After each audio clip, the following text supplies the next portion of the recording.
So I think since, this is how we typically do briefing, it's going to be kind of all over the place. So I just want to make sure, during briefing, we usually discuss what's calendar items, meetings we've been to, update each other, maybe future items we want to see on the agenda, things around the community that are happening. And so for those viewing, that's what typically happens at briefing. So it's not a formal meeting per se, as to just update each other and kind of logistics of stuff that are coming up. So Ron, I'm going to have you go ahead and lead the briefing session. Okay, thank you, Mayor. This is City Manager Ron Fear, and just a couple items that we'd like to visit with you about this evening. First of all, welcome back, everybody, and it's good to be able to have this briefing and discussion session. One of the things we just wanted to cover with you, and I'm going to either have Jason or Katie kind of take over, because I think it'll facilitate the discussion there better, and I'll just introduce it. But as you know, we provided in your mail folders a copy of your policy resolution regarding meeting guidelines, and we just kind of wanted to run through that this evening and just refresh your memories about what your flexibilities are relative to that policy. Obviously, there's a public hearing tonight on the city budget and other public comment. First meeting we've been in person for quite a while. And just to kind of go over that and just to refresh yourself that if you want as a group to make modifications to that policy for particular aspects of the meeting. I know in a couple of weeks at the next legislative meeting, we're scheduled to discuss the mask ordinance extension. And so I note just a comment from both the Johnson County Commission spent about, I think, 5 hours on that subject, and they did change their policy to reduce the amount of time that speakers had. I think it was 3 minutes. And then the city of Wichita, I think, had equally about as long a meeting where they also reduced their public comment time to 2 minutes for that specific item. So if either Katie or Jason want to facilitate just kind of going through that refresher and see if you all have any questions. We're not making any recommendations at this time, but obviously if you get a full house and obviously we have some challenges with our social distancing to be able to accommodate folks and a plan in place to do that if we have large numbers that wish to speak either tonight or at a future meeting. So Ron, just to be clear, during the briefing session, we're just kind of reviewing, is that right? Yeah, I just wanted to do a little refresher this evening and see if there was any questions. I'm not making any suggestions, but it just I just wanted you to be familiar that you have the options to you if you'd like to change any of those provisions specifically for a meeting or a specific item in a meeting. And Katie might be able to clarify that better, or Jason. Yeah, I think that's better. Katie, can you just refresh us on exactly the details of what Ron is? Can you all hear me okay? Okay, what he was Sure. addressing. This is City Attorney Katie Jackson. Ron, can you hear me? Yes, I can hear you, Katie. Thank you. And just a note to the commissioners, the screen over here in the corner shows what people can see on the broadcast. And as you can see, it's small, so they're not able to discern who is speaking at all times. So just a reminder before you speak to say your name and your position again, because it will be difficult for a viewer to see who's speaking if they're not familiar with your voices. Just to follow up on Ron's comments, I guess a couple notes, just an overview of how the public comments are set up to work. In light of this arrangement we have here, we are still accepting public comments on items online on individual agendas, so anyone can comment that way, and they're provided to the commissioners in their packets as well as posted online for anyone to see. So that's one avenue that the public has to comment on any item. The room is limited in its capacity due to the requirements that we have in place for the gathering. There will a limited number of seats in the room. One thing that where Ron's going is if we do have a large crowd, we're going to have them queue up somewhere else and have some kind of crowd control and cycling people in and out. And if, depending on the numbers and where they're standing, if we have a large number, the policy that Ron's referring to, which is your resolution from May of 2018, that's about your meeting procedures, it allows you either now to adjust the way public comments are set up, or at that meeting to make a motion to reduce, for example, the total comment time from 5 minutes to a lower amount if you have a large crowd. And then also just bearing in mind that people aren't going to be waiting in the same way, that they won't necessarily have a seat to wait in. They might be standing 6 feet apart. So giving some thought to, if we do have a large number, how would that be best facilitated for the public, but also for the commission, so that you do have an opportunity to do the business that you need to do that night. And bearing in mind that we are also still accepting public comment in written form. So someone can submit that way if they prefer. So I think Ron's comments are just to kind of recap how now we have these sort of 2 ways to public comment. It's going to be a little different because of the limitations of the space, and you might want to consider either shortening the time period or giving some guidance on the way it's run logistically in the room. Some other cities are doing a variety of things because of the limitations in the rooms. They are either cutting the time down to a shorter amount, or they're saying there's like a certain amount of time as a cap on a comment. So let's say it's a 2-hour cap. This is just an example, a 2-hour cap, 2 minutes each, for example. And then they just do first come, first serve to fill that time. So there's different ways you can manage it under these unusual circumstances. And Yeah. I don't know if Jason or Ron have any other comments about some of the logistics that we have in place. We just talked internally, Jason Hilger's deputy city manager, we talked internally about what other communities have experienced with items that are taking an inordinate amount of time to discuss. We know we have some things on upcoming agendas that are going to generate a lot of public interest. It's just an opportunity to revisit this, see if you want to go in a different direction. I can pull it up here in terms of, I'm sorry, the actual, I thought I had it. Just the language within the resolution itself.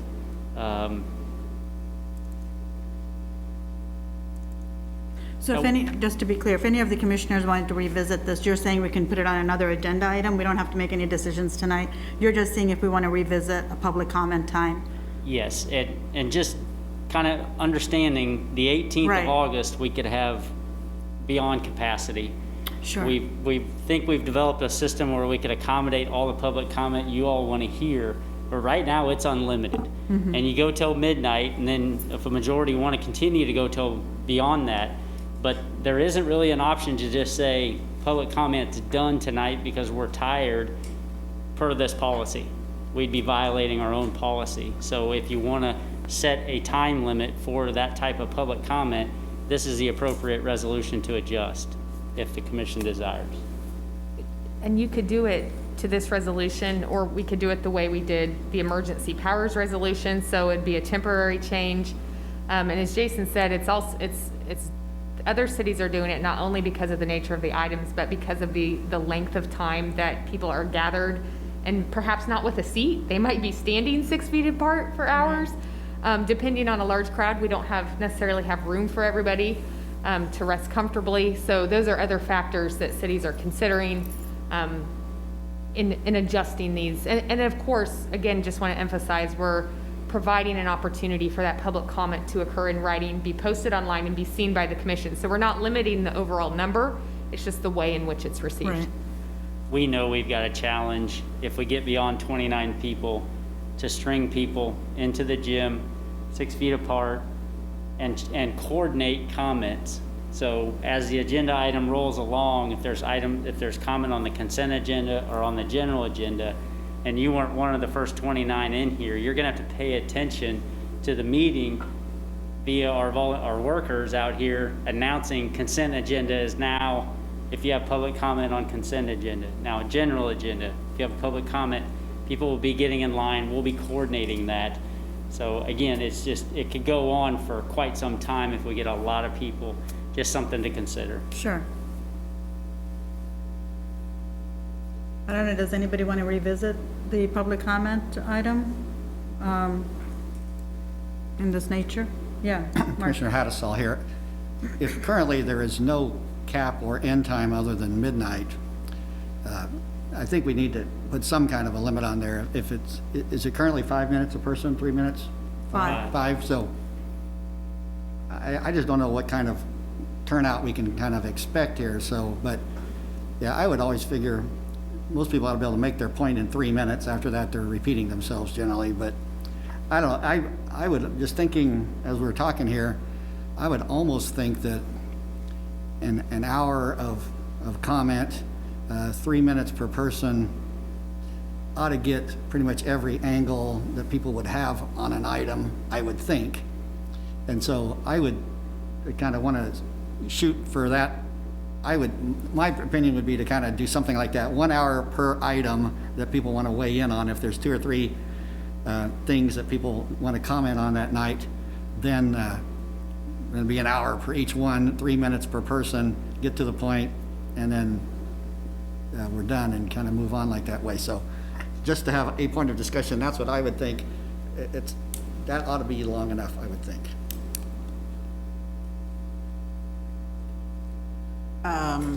I am happy with the 5 minutes. We have never been overwhelmed, and I don't want to shut off the public's access to come to make comments based on the fear that we will be overwhelmed. If we begin to be, and I don't mean once, but if we begin to be overwhelmed, we can make a policy that will adjust and fit the situation. I know that the face mask policy has generated a lot of interest, and at least on emails, where people could be anonymous, actually. And but in the 4 years I've been on the commission, we haven't had a problem. We have had a full room. We've accommodated all of the people that wanted to speak. And that's what democracy is, and that's what I want our commission to be. I don't want to disrupt business. I know we have business we have to take care of. But as far as I'm concerned, there's a way to schedule. We may not have a lot of other business the night we do face masks. So we don't have to limit it to 1 hour. We can be here and be present and receive the information that the public has about whatever they want to say about face masks or whatever the other topic is. So I'm not interested in modifying or further constricting the public's access to our meetings. I think when we previously talked about, this is Mayor Eddy, when we previously talked about the public comment, we had discussed 3 minutes. We discussed limiting it to 5 people and such. I think, you know, I'm okay with keeping it as is. Most people don't speak for 5 minutes, and I understand people that might, you know, be repetitive in the comments they have to make.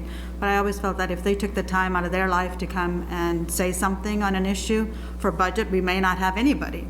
But if there's an issue they're passionate about, we're probably going to have a room full of people. So I think we have to find a way to accommodate them, whether it's 1 in, 1 out, just like we would any other place that has crowds and they have to monitor 1 in, 1 out kind of thing. I'm not truly in favor of revisiting this particular public comment item.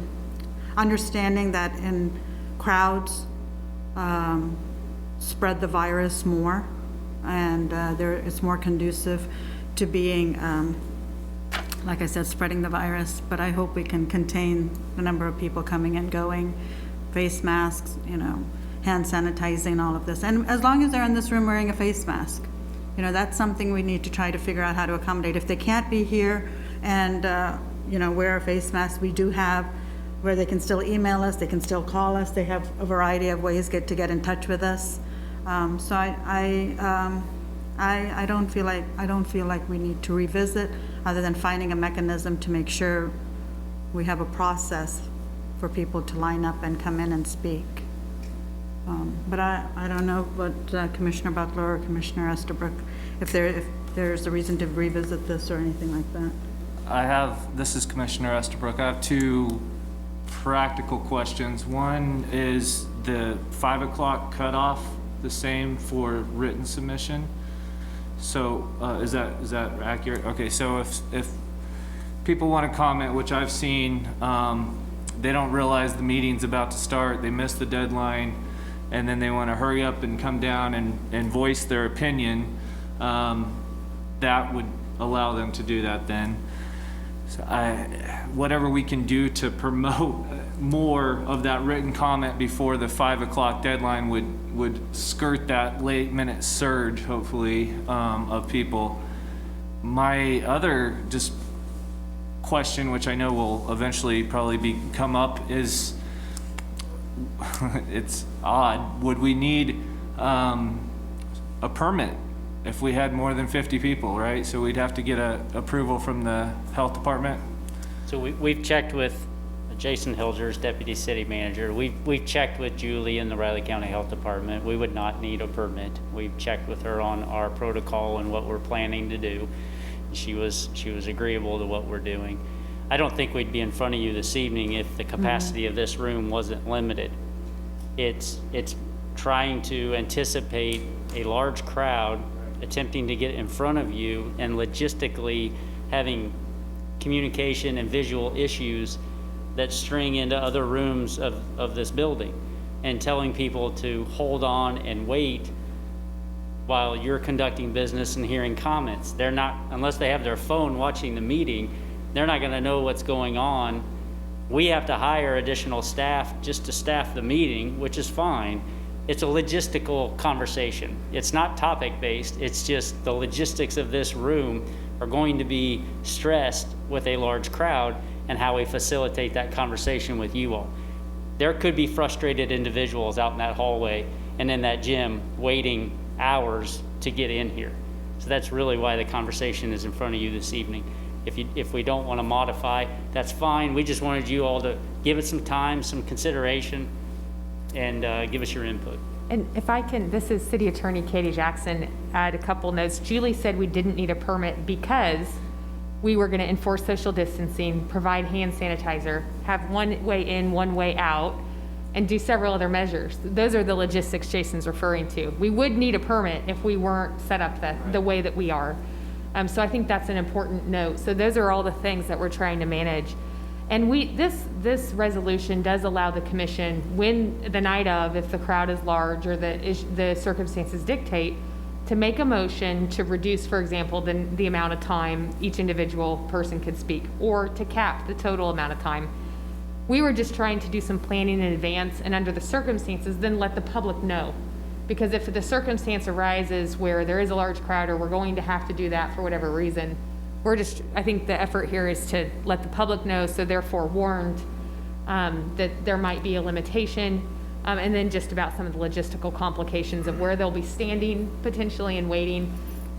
So those are some of the reasons that we were presenting it to, but just as a reminder, you can still that night have a motion and make a change based upon the circumstances. Yeah, I think that's a good point. If we can do it that night, if we see an overwhelming desire for people to come and speak, maybe we can limit it to 3 minutes as opposed to 5 minutes. But I don't want to limit the number of speakers because you just don't know. But I think that's something maybe we can do in advance. Rarely do we have a topic where a lot of people want to come. I can think about maybe 1 or 2 that might happen in the next few months, just because of the nature of things that are happening around us. But if we could do it on even that evening or before that meeting, I'd rather do that than change the entire resolution or the policy. I think Linda Morse, City Commissioner, I think there have been meetings in some years ago, not recent years, that they were set up in the auditorium because they expected big crowds. There are other things we can do that we can think outside the box, and I know you've been organizing and trying to consider every possible scenario, and I think that's important. But, so I appreciate all the work you've put into it. I'm sure it's taken a lot of time. Would it be hard to do it in the auditorium? With our 3 media outlets now, we used to just have Channel 3. We could facilitate things a little easier. You could actually set TVs up in there and it would, I mean, you were on the same wavelength kind of thing. I just don't know how many people want to come here to watch on small TVs till it's their opportunity to come in here. Because really, they were only overflow to get into here to speak. Right. And even at that time, we didn't have a limit. So you could just, it could just drag on and on and on from certain individuals. So some logistic things we'll continue to work through. A lot of people can watch that meeting right on their phone now on Facebook or even we're broadcasting on our website. So there are other ways people can monitor what you're doing. We had a logistical issue until we figured out how to bring people in here and get them out without occupying a chair. Because we were convinced at one time we couldn't do it. We were at capacity with 29, and if you got here at 5:30, 6 o'clock, and you sat here all night, no one else could enter. So we at least created this system to where we can get people in and out to make comments. They're not going to be able to be here, but we can facilitate that out in the foyer. It will create its own set of challenges trying to do it out there, but we'll work through those. Anecdotally, I think, Linda Morse again, I think that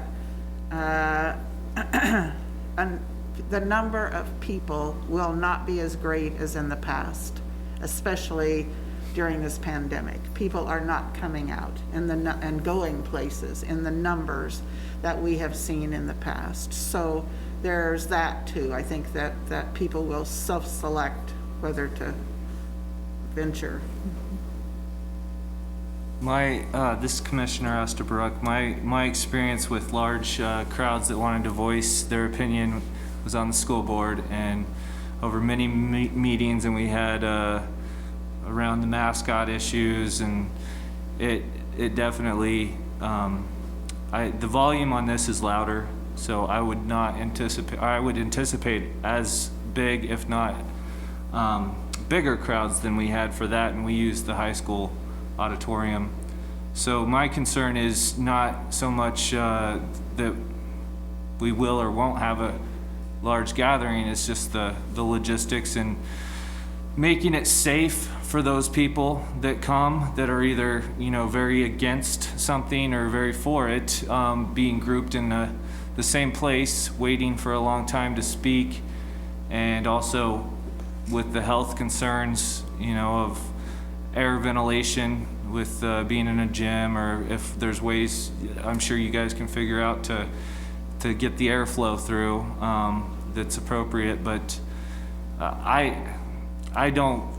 If we have the ability to limit based on that night down some of the numbers, and that's fine with me. I just I don't doing it now. I guess I don't see a lot of benefit in doing it now, other than causing more people to be frustrated that we're not allowing them to speak. I think people are already going to want to come, and I would encourage them, as we did to a large degree with the mascot issue several years ago, was to consolidate some of their comments into groups and speak on behalf of others. Have representatives for issues, if you can organize groups, just to be safer and to be more efficient. But that's on the public to do that. Yeah. We'll see. This is Commissioner Butler. I've got just a couple comments. One, I think we should either, eliminate our time cutoff on the meetings or actually stick with it, because we just passed that a year ago, and twice now we've overridden it. So that still disturbs me.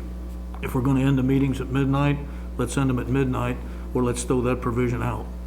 And nobody's mentioned that. The second thing is, I have been here till 3, 4 in the morning, I think 3 times, over the past 10 years when we get contentious issues. And I'm absolutely against changing the rules the night of the meeting. If you have 100 people show up down here, they expect to be able to speak, and then to change the rules and say, sorry, you can't do it. or you're limited to 3 minutes, that could, you better get RCPD down here then, because we're gonna have some issues, and I saw that in the past, so I'm not for that. As far as I'm concerned, if you wanna leave it open 5 minutes and not go with the logistical recommendation that Commissioner Hattasol has put out, then we need to be prepared to stay here till 3 o'clock in the morning and listen to everybody talk for 5 minutes, and maybe get nothing done except that, but we've done that in the past. But the idea of waiting till the night of the meeting to tell people, sorry, you can't talk, that's a recipe for disaster, so I don't concur with that at all. I guess we're just gonna stick with it as is for now, and maybe revisit if necessary. Mayor Eddy, sorry. Ron, did you have other briefing comments? Yes, thanks for that feedback and input. We also provided you some information about emergency declarations, and I just wanted to take a little bit of time to review some of that aspects. In some senses, that's partially what we did with the special resolutions that we passed originally back at the end of March, and then renewed it in June, and then it's scheduled to be renewed today, and that was done under your home rule authority. And so similarly, you can declare local emergencies under your home rule authority, which then you might want to enact some other changes to some of your existing ordinance to put compliance rules in places and definitions of such types of compliance rules. The example would be if you wanted to limit business hours, you could define what businesses you might want to limit those hours, or also occupancies, some of those things that we establish in our code. Those are just some examples of some things that you might want to do. And so if there's questions about that or discussion, again, that would be something that in the future we could take if we needed to, if you all believe that kind of action was necessary. Yeah, I don't know if everybody read it or not. I think one of the things they also said was it might even make you, if you declare a declaration of emergency, it'd be easier for some of the recovery funds or FEMA funds or other funds that might be coming from, this is Mayor Reddy, sorry, from the stimulus packages that are coming out, so that we don't have to go through a whole lot of other processes from the county and state. And the other piece is, when we did the face mask ordinance, the county opted out, and all of the county commissioners, including the candidates that are running now, were in favor of the Manhattan doing it, because they felt, and it's true, the density of Riley County is within the city of Manhattan. So sometimes we might need to look at what's best for the citizens of Manhattan, because the density is here with the being a university town. So I think that's something I would like for us to visit hopefully next week and see what that might look like. I know other communities have done it. I think it's something we need to be discussing.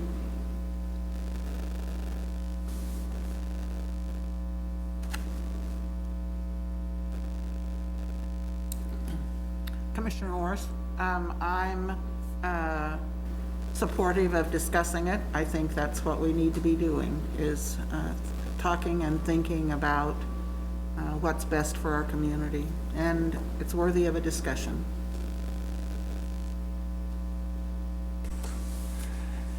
I think that in terms of what the county is capable of doing is, I want to see them lead in some degree, and not give them an out, but at the same time, if they fail to lead, I think we have an obligation as a city to do what we can. So if we need to discuss it more at some point, I think that's appropriate, but I don't have a particular reason why at this point, unless the county decides for some reason they will fail to lead the community. Yeah, I just think it comes into play when the county is so vast and there's so many things that are going on in the city of Manhattan that may not apply to rest of the county. And that's how they professed spoke to a lot of the issues that are coming to the county during this emergency state. So I think it's worth a discussion. Commissioner Butler, I just want us to follow our procedure we have set up to use the EOC to make the decisions, and we're not doing that. We were gonna have this great regional effort to address this, and that fell apart months ago. Well, the EOC did recommend mandating But face I'm not masks. quite done speaking yet. Well, I- this is a I briefing session. I didn't want that to, fall apart, and I don't think we've done a good job of trying to make that work. And I know there's not a good procedure for commissioners to maybe send comments to the EOC, but I'm still convinced we need a unity of effort there, and that's where I'd like to see our effort going, instead of the way it's going now, which is let's all go our separate ways, and I don't much care for that. Commissioner Hattasol here. Yeah, I am, the powers that be, whether at the state, whoever divvied up the responsibilities to what's the counties, what's the cities. Yeah, I don't, other than the fact that we don't always like what the county does and the county health department people do, it's really, and you've made the argument before that, well, we should lead our own city and the heck with the county if they're not gonna do what we want. And this idea that if the agency that's in charge, they're not doing what we want them to do, suddenly then we need to take it upon ourselves to get the result we want. That doesn't sit right with me. Somebody was given the responsibility of this, and just because it wasn't us doesn't mean we have to go grab that responsibility when we don't like the way it's being used. And so, plus I don't think we need another level of government potentially trampling on people's rights because somebody else was unwilling to do that. And so there's just too much regulation by too many organizations, and I think I'd like the city to stay out of what's not our realm and hasn't been designed to be our realm. Well, I think it's worth a discussion. We are elected to represent the city of Manhattan, and I think it's worth looking at. The county's interest is good because it represents the entire county, but all of the county commissioners advocated for the city of Manhattan moving forward with the face mask. I watch all of their meetings now because it's on YouTube, and I think, I don't think this is too far from even what they're thinking. They said they wouldn't do it for the county, but it's good for Manhattan, and they're happy that we did it. So I think, like I said, it's worth the discussion. We have K-State students that are coming back. They're already here. And we're going to have to make some decisions that may not impact the entire county, but will impact the city of Manhattan. Mayor, this is Commissioner Estabrook. My guidance or hope for our city staff and the community leaders is that if we can work together in the structure that exists, in the sense that I know geographic boundaries have been discussed by the county commission, and if the health department were to, design their orders to hear what we're saying here, that the density is important, the city limits are important to a degree that stops at the county border, but also incorporate some of the concerns that the county commission has, that's the best outcome. Because from my perspective, in a lot of these things, that the city doing one thing, the county doing the opposite, could really be fixed if there was some compromise in the way and the language that the health department uses their orders and their authority. I would just hope that that conversation continues with the EOC or with the health department, so we're not issuing conflicting or overruling orders as it trickles down. It creates more confusion than if it was to come out as a compromise. But we'll do what we need to do. But before we get to that point, I would hope that the health department would see that and make their order that way. Linda Morse again. I know, I just would, this isn't only just happening here. There are other cities and other counties, and I think specifically about Sedgwick County and the city of Wichita have done what Riley County and Manhattan have what we have done, in that the county refused to take action with regard to masks, but the city recognized the health issues in the city. And since, you know, there's one way of thinking about rights, there's another about health. And it's important that we get the right balance and consider all of this and think about the well-being of the, we are just having an influx of 15,000 people at least by the time you count the students and their families and all the instructors that have returned. And I think we have an obligation to assure we have a healthy community, and that's what I am always about. So I want to talk about it. Commissioner Hassel again. Now, how are we going to assure that? We can't do anything to prevent, we can't assure the community that they're going to be safe. We can't assure the parents that their kids are going to be safe, because nobody is safe from this stupid thing, except for the fact that for the majority of young people, it's not really very hazardous.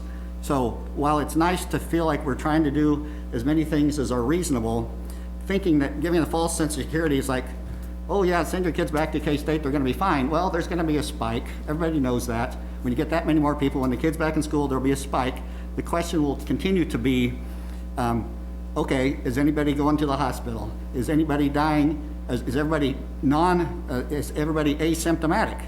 And so that's the thing that we're gonna have to keep in our forefront of our mind, not the back of our mind, the forefront of our mind is like, okay, we've got all these cases and 90% of them are recovering at home with rest and water and zinc or something. So I just want to, it's nice to think we're going to somehow assure people that things could be safe, but life is full of risk, and if people, more and more people are starting to figure out that this is a risk they're willing to take because this running from risk is worse.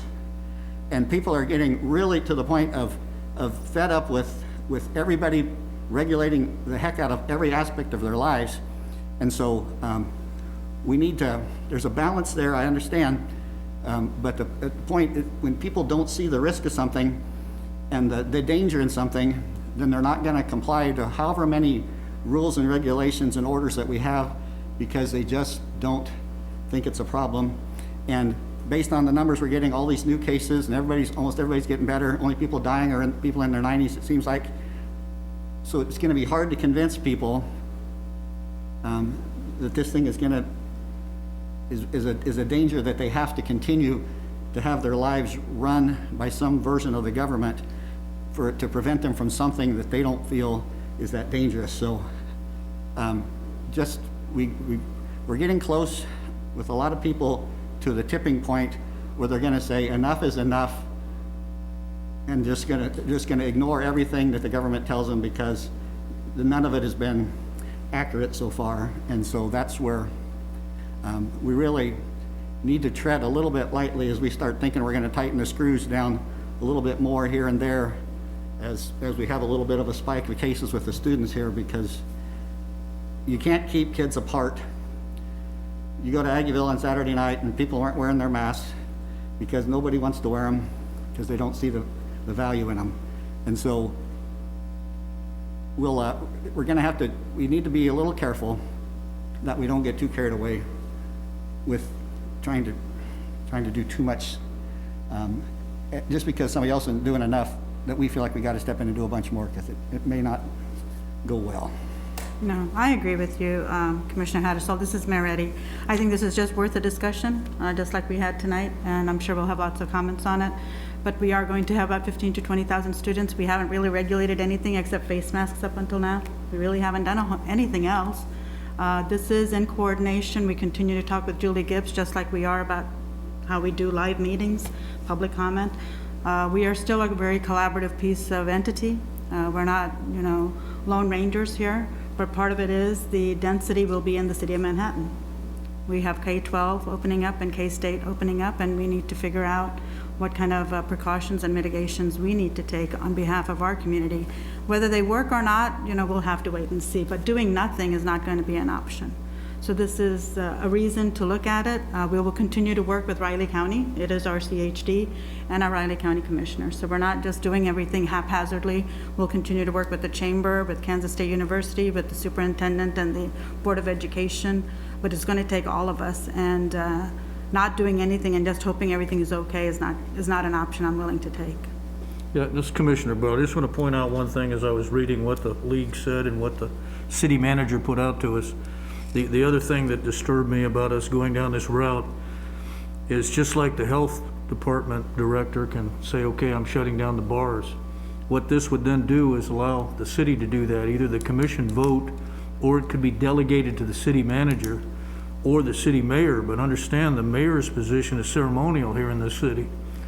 And so then what happens is, the specifics of how we delegate this means we'll have another public official, either the city manager or the commission as a whole, or maybe we appoint the mayor. And what happens then is that individual with the strike of a pen can shut down your business, and it's important that everybody understands that. This is just a discussion. No documents have been written. Everything is here is a, five people govern this community. It's never been a mayor does this and that's the end of it. That's never the way anything worked that I've known of. No, except for fireworks, but it's also true that the document the city manager said has that in there, and I don't think everybody's read it. That document can be That was- modified, that we That was haven't a little seen. bit concerning to me when I read that. Right, yeah, I've read the same document. That was a template, but that's not the way it works in the city of Manhattan. It would always be a vote based. I don't think I've ever done anything on my own. Everything has come to a vote, whatever it Well, was. that's good, and I hope that's part of the discussion. That's why I bring it out. Didn't want to Everything wait has till the been- night of the meeting. If it's going to be a commission vote, I don't have a problem with it. Yeah, everything is open for discussion, and just like we are discussing this tonight. And 5 elected officials and 5 votes. No one has one power over the other. So I think, like I said, maybe next week is worth a discussion on this. This is Mayor Reddy. I keep forgetting to say who I am. Did you want to say something? Okay. Ron, is there anything else before we get to the commissioner brief, if they wanted to brief anything about? Yeah. Or calendar items too, I forgot. Just follow up on Commissioner Butler's comment, was the draft that we sent out was by the league, and obviously you have different classes of cities, so that's the reference to the mayor that don't have city managers, and again, we would envision this being a commission decision and not necessarily given that type of authority to just automatically change things. So I agree with the comments that the mayor said. The only other thing I had, Mayor, was just some reminders. There's a Military Relations Committee meeting tomorrow in person at the Hilton Conference Center, and Commissioners Hattasol and Estabrook are RSVP'd to attend that. So if there's others that are planning to do that, you need to let Brenda know. Also, there's a joint city-county-county meeting that would typically be scheduled for Thursday, August 20th at the county. If there's agenda items, we need to know those by next Thursday. And then haven't heard anything about the intergovernmental luncheon. I assume it'll still probably be a Zoom meeting. That would be the 24th. So if there's subject items there you'd like that, you can pass those along to us as well, and we'll pass those along. So thank you. Ron, one question about the intergovernmental, this is Mayor Reddy. Linda Cook was going to take a poll on either moving the time or the date to accommodate other elected officials. Was that for August, or has anything been discussed about that one? I have not, I recall the discussion. I have not seen anything specific about whether they've done any polling for changing the date or time. Okay, thank you. You bet, thank you. So typically during briefing, we just kind of go around and talk about items of interest, not necessarily like commissioner comments, but things that we've attended and such. Commissioner Butler. Yeah, it's Commissioner Winbutler. I wanted us to put on the agenda and bring this back up. I was listening to Nick McNamara today, and of course, he's the K-Man reporter, writes some excellent stories. And of course, when he moved to town here a couple years ago, his experience was move into these apartments, we've renovated them, they're really nice, and then he got flooded 2 weeks later. And he brought back up, when are we going to finally do what we said we were going to do, which is to revisit the housing thing and put in, as part of our rental registration program, the requirement for people to put on their leases whether they're in the floodplain. because we had talked about that. And I think Jared McKee even sent me a note. He's busy learning how to drive a tank, but he's still worried about city stuff. And he wanted us to address that, and he's absolutely right. We've messed around with that long enough, and we were also going to add to that lease requirement the information on the fact that a renter could call the code office for an inspection. And I've always pushed that. I don't like rental inspection, but this thing does the job. And I think we really need to follow through and do that. And then the third thing we could handle that night also is we really need to address this Housing Advisory Board. We had the little meeting at K-State, and we said we were going to do it, and it ties into some of the other discussion we had last week. So I think it's time to, move that up on the agenda. I know we've been busy with the virus issues and the budget, but we need to finish these three things within the next 3 months so we can show some progress there. I think that's a good idea. That's all I have. I don't know where we are on any one of those, because I remember those discussions. And I think when we were talking, this is Mayor Reddy, when we're talking about even the sales tax tonight, one of the things we wanted to do is have a resolution that kind of says something about a housing advisory board. So I think those are three topics, like you said, probably fit into one to have a discussion on. Commissioner Hattusall. Yeah, I just have, I got a couple of phone calls yesterday and today about some contract that the city signed with some marketing agency out of Topeka to use Sparks money to promote some public education thing. And what's the deal with that? I haven't heard anything about any decisions being made. I don't remember voting on anything. I'm not sure if this falls under Ron's $75,000 limit thing, but it sure seems odd that when we're trying to promote business in Manhattan, that we do not award a project like this to a local vendor of stuff. So who can tell me something about this? I did talk to Ron about it this morning. I don't know if Ron or Dennis or who would like to talk about it. So I can start. Obviously, one of the goals that we had was to help with our public education program and developing a consultant for that. One of the things we wanted to be sure of as we reviewed all of the CARES reimbursement money was that we would be eligible for any expenditures for reimbursement under this program. And so as a result of that, we needed to use a request for proposals process that stipulated the types of parameters that we would be reviewing those proposals by. We formed a selection committee based on that and did a broad solicitation. And I would just, I'll turn it over to Dennis so that he could run you through the process. I don't think we've executed, I have not signed a contract yet. So, but we have finished the interview process and they have recommended a firm to me. So, but we've not yet executed a contract. So Dennis, you want to talk a little bit more about your process? Sure. Dennis Marstall, Assistant City Manager. Yeah, so as part of this process, we did have 8 respondents to our RFP. And so we did receive respondents from local, Topeka, Kansas City, from the area. And so we did have a selection committee. I chaired that committee, but we also had Karen Hibbert from CVB, Linda Cook from K-State, Vivian Uccello as our Public Information Officer, Kendra Coleman as our Assistant Director for Flint Hills Discovery Center and Head of Marketing, and we also had Teresa Mueller, who is the PIO Communications Staff for the Parks and Recreation Department. And so we stipulated in the RFP about 9 criteria. We scored based upon the 9 criteria.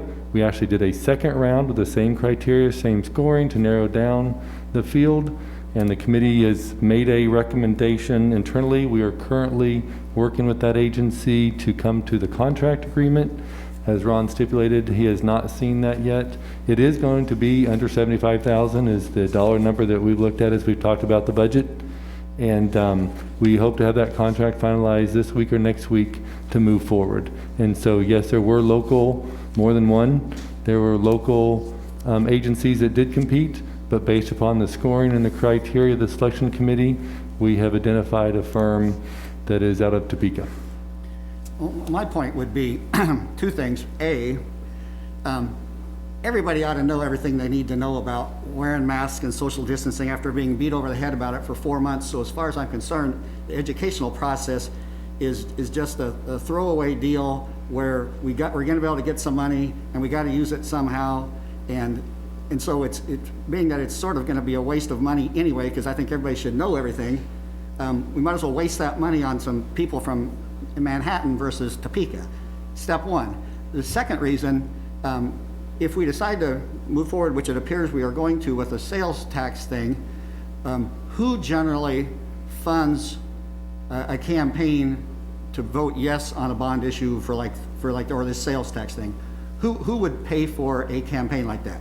Chamber of Commerce would generally And coordinate Chamber of that. Commerce and the Chamber of Commerce members who are local business people, right? So we're gonna ask them to pony up some money and to run a campaign to help our half-cent sales tax pass, and then turn around and not give money to the local business community on a throwaway education process.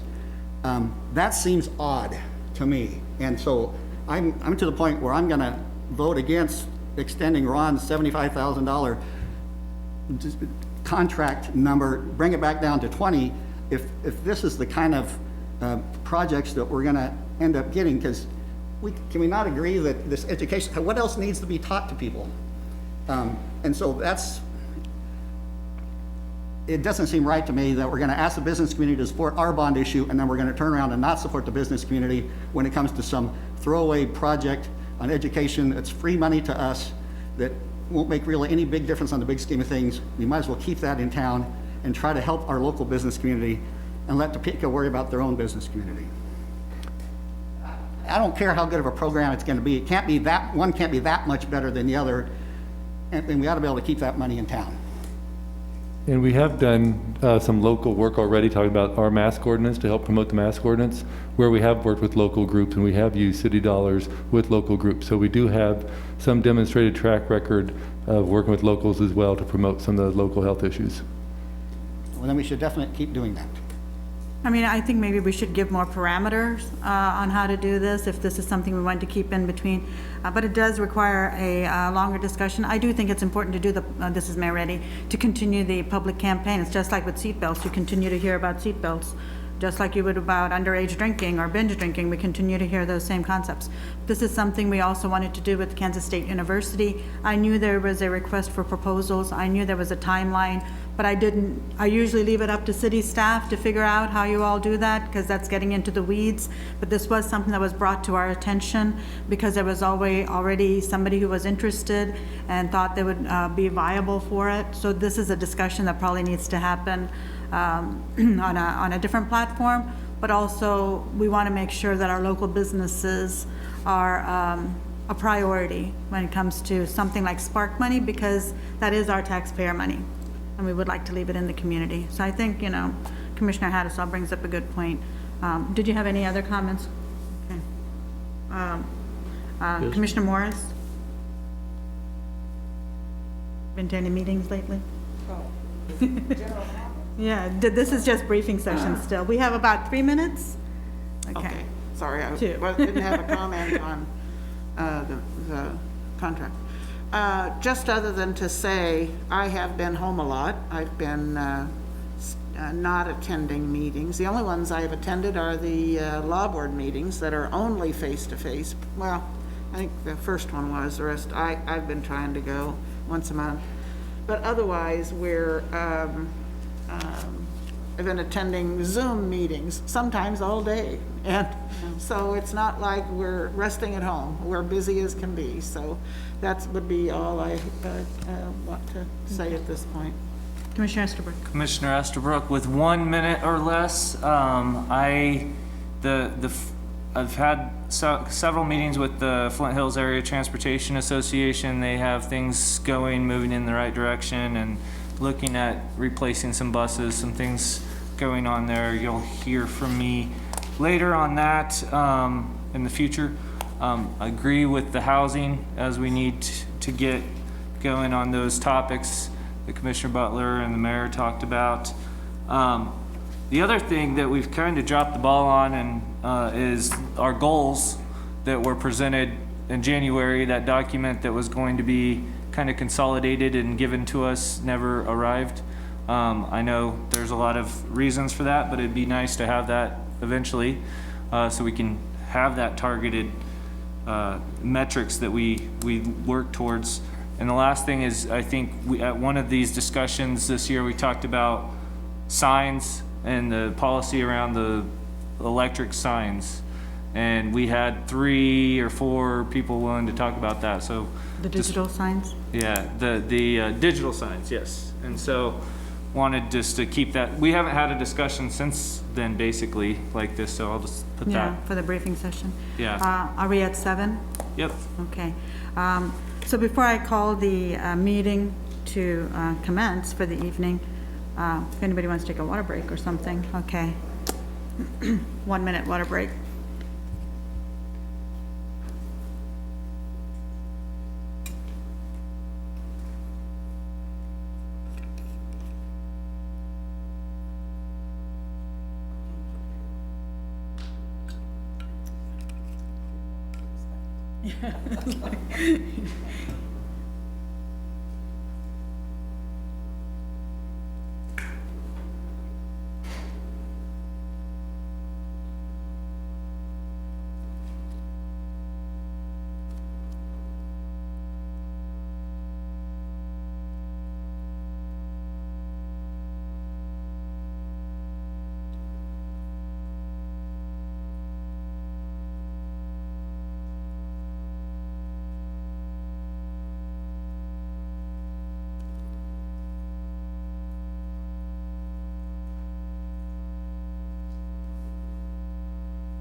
Shall we continue?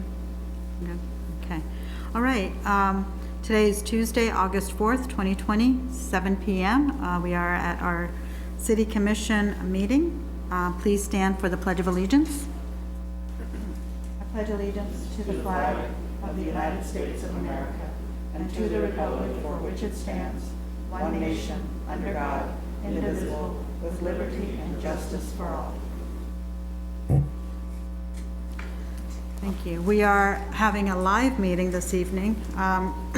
We accepted public comment in writing prior to tonight's meeting, and any comments submitted were given to all members of the City Commission. We will announce each item whether we received any public comment. We are also allowing public comment from those attending the meeting in person tonight. Each public comment should comply with our public comment rules. Each speaker has 5 minutes. Please clearly state your name and address for the record and for those listening or watching this evening. Seeing none, we do have a special action item, and Katie Jackson, our city attorney, will be presenting this evening.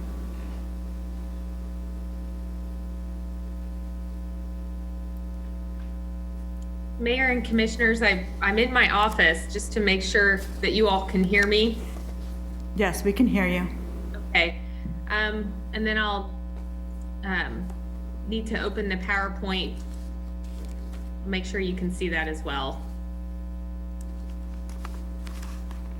It's very short. Let me see. It's taking just a second.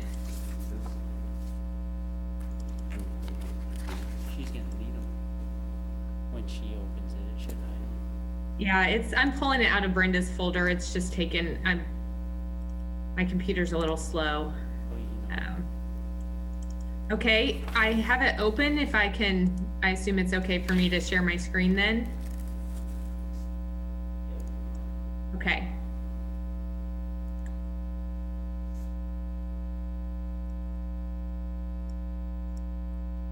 Jason, is it okay if I share my screen? Yeah, do you have access or do I need? Yes, I have it. Is it showing? Yep. Okay, Nice job. thank you. This is a very short presentation. Can you still see the screen then? Yep. Okay, great. Very short revisiting. This is the third time that we have considered an ordinance related to the city operations during the pandemic. You have in your packet an agenda memo that talks about the last two versions, which were adopted March 31st and July 7th. The July 7th resolution expires tonight. All I'm going to cover today is just the things that are different, which were also noted in the agenda packet. Just as a brief reminder, the city manager in our form of government administers the affairs of the city, but we do have adopted resolutions and other policies that assign responsibility between the manager and the commissioners. And the purpose of these resolutions has been to streamline some of the city operations during the declared emergency. It also enables the city commission to act more quickly, which we'll talk about here in a minute. And this version of it creates an option for the city to have virtual meetings. It's not required. The prior version, March 31st, the first version did assume that virtual meetings were going to occur, but now it's simply an option. One section that's been changed of the two sections is the section called ordinances. In the prior versions, the resolution stated that our normal practice of 2 readings is suspended to allow for 1 reading, except when the commission desires to have 2, which of course the commission can table a matter to the next meeting. We have changed this section in this version of the resolution. Now it reads that if any one city commissioner asks for 2 readings of an ordinance at least 2 business days prior to the first reading, it will automatically be a 2 reading ordinance. The reason that we have done the 2 business days is just so that the city staff have an opportunity to prepare the reading as a first or a second reading, to give notice to the other city commissioners that it'll be considered twice, and to give notice to the public that it'll be considered twice. So it's just 2 business days. We'll put out the information as soon, and it can be prior to that, of course, but at least 2 business days earlier. We have maintained the ability of a majority of the commission during a legislative meeting to table an ordinance to another meeting or to request 2 readings. The reason that we don't have any time period of prior notice is because that would occur with the consent and obviously the knowledge of the whole commission, and it's also public. And so that issue with notice to the commission and the public is not an issue. So those are the scenarios in which any ordinance could be considered for 2 readings. A couple scheduling comments about readings. An ordinance reading has to occur at a city legislative meeting. However, when you have 2 readings, you can have a special meeting, so it can be considered the next day. It doesn't have to be set for the next meeting 2 weeks away. You could set a special meeting before the next legislative meeting. We've sometimes converted work sessions into special meetings if we had an item we needed to read for adoption. And then in extenuating circumstances, you can actually do 2 readings in one night in one meeting. That's very rarely used, but just to let you know and let the public know that with 2 readings, our general process is that means that it will be read 2 weeks apart, but the commission has the ability to do a reading, the second reading earlier than the next regularly scheduled legislative meeting. The other section that's changed is that we changed the duration of this meeting. If it is adopted tonight, it will be effective immediately and apply to this meeting, and it would expire at year end. That's the guidance the commission gave, but please bear in mind, this can be repealed, amended, or extended anytime by the commission by majority action. So we have that in there just so that we're not having to come back to you every 4 to 6 weeks. But you, of course, can take action before then if you desire. I haven't discussed the other aspects of the resolution in this presentation because we've covered them. But as a reminder to the public, the other main aspects are the purchasing policy, which increases the city manager's authority to $75,000, and then has a little bit of refinement of the competitive procedures in certain circumstances. It also allows the city manager to cancel a meeting or to change an in-person meeting to virtual when necessary for the health, safety, and welfare of the community. That way he can react quickly in an emergency situation that may arise. The recommendation tonight is to adopt this resolution that will go through December 31st of 2020. So just to forecast some things we might do in the future if this is adopted tonight, at some point before year end, we might consider whether to let it expire, whether to extend it or repeal it. And the other thing that Commissioner Butler suggested that we are working on is that we are adopting a long-term policy manual resolution about virtual meetings and virtual meeting attendance by the individual commissioners. The reason that that's not before you tonight is because typically those kinds of resolutions would also apply to our advisory boards, including the MUAPB and the BZA and all of our other 20+ boards. And we wanted to get their feedback and input to see just to see what changes we might want to consider for a resolution that would stand then for the various public meetings of the city. So we would like to have that back to you before this expires, so that that is in place for the future and just kind of a standing practice of the city. And that ends my presentation tonight, and I'm happy to answer any questions you may have. Mayor Eddy, this is Mayor Eddy. Thank you, Katie. Are there any are there any questions for Katie on this or comments? Linda Morse. I watched the Urban Area Planning Board last night, and the members of the planning board were asked what their comfort level was with returning to in-person meetings or virtual, and it was kind of a split. So I liked the fact that people were able to make that decision themselves. That's a good thing, I think. So whatever their comfort level is, and not requiring that they resign from the board because they're not comfortable coming to an in-person meeting. I think that's a really important point. So I support the boards or the members making their own decision as this coronavirus plays out, and it could be, we could be doing this certainly the rest of the year and maybe into next year or a year, who knows. So that I would support that. Questions? I did have the chance to ask the city manager, to talk with him and ask him some questions, so that was helpful already. I did, well, I asked my questions, so. Yeah, Commissioner Estabrook. This is Commissioner Estabrook. I echo that, in that what we're able to do, and you mentioned it, Katie, is that the board's feedback, the various boards, I've heard from different ones that, want to be able to do it virtually, that for various reasons of their personal health and all of that. So I think as long as we incorporate that also as we look at it, but to this, I have no other problems and no questions. Commissioners. Commissioner Haddisel here. I realize that the city manager's spending limit doesn't change with tonight's thing, and I hate to come off as a petty little snot, but I'm going to vote against it simply because this will be my only chance to express my disappointment in this spending increase and how it might be used here coming forward. So I support the changes they've made, but I'm going to vote against the whole thing. Thank you. Yeah, and the only thing I'm not real happy with is the 2 business days prior to the first reading. I think that's just a bureaucratic requirement, should be thrown out, because if the commission can decide 2 readings at night, as a group, then why can't, a commissioner decide?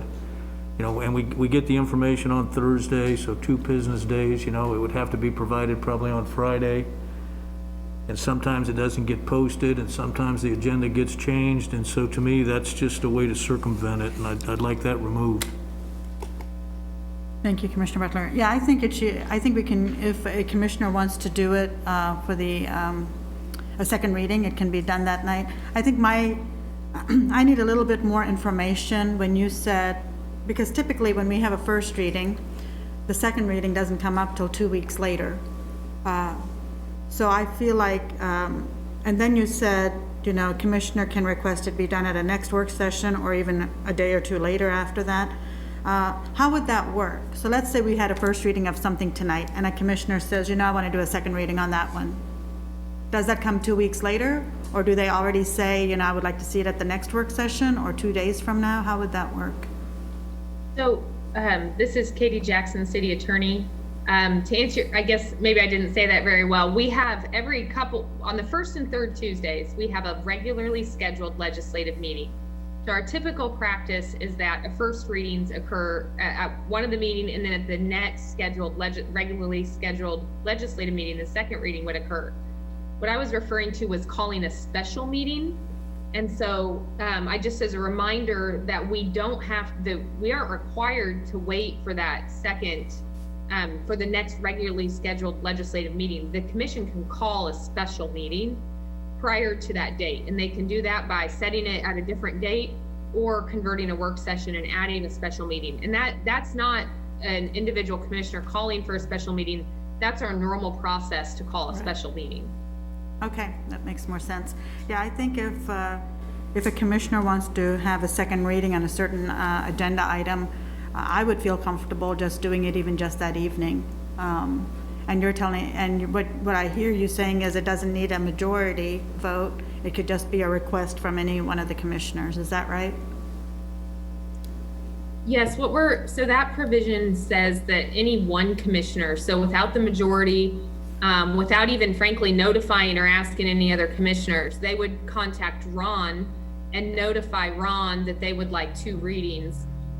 The 2 days prior notice, that's just a suggestion so that there's notice given to the commission as well as the public and staff in preparing for 2 readings instead of 1 for that meeting. But that's only asking for the ordinance to be read twice and set twice. The decision as to when that next second reading would be, it would be typically the next regularly scheduled legislative meeting unless a special meeting is called. Okay. I think I understand what you're saying. Yeah. I think, you know, like I said, I kind of don't want just the 2 days. It seems so limited for the other commissioners to even know if it's coming up or not. I feel more comfortable knowing transparently that, yeah, we're going to have a second reading on this because the commissioner called it, regardless of which commissioner, for whatever reason it might be. So I'd rather have it just upfront and open like that. Commissioner Linda Morse, I am more in favor. I find a two business day notice problemsome. Many times we just get our packet. We're getting things on Thursday nights more usually now, but it used to be Friday afternoon. And sometimes I haven't even read my packet by Friday evening. So I would not want that as a threshold and be forced to. Some of these packets are really long, 700-800 pages, and that's a hurdle.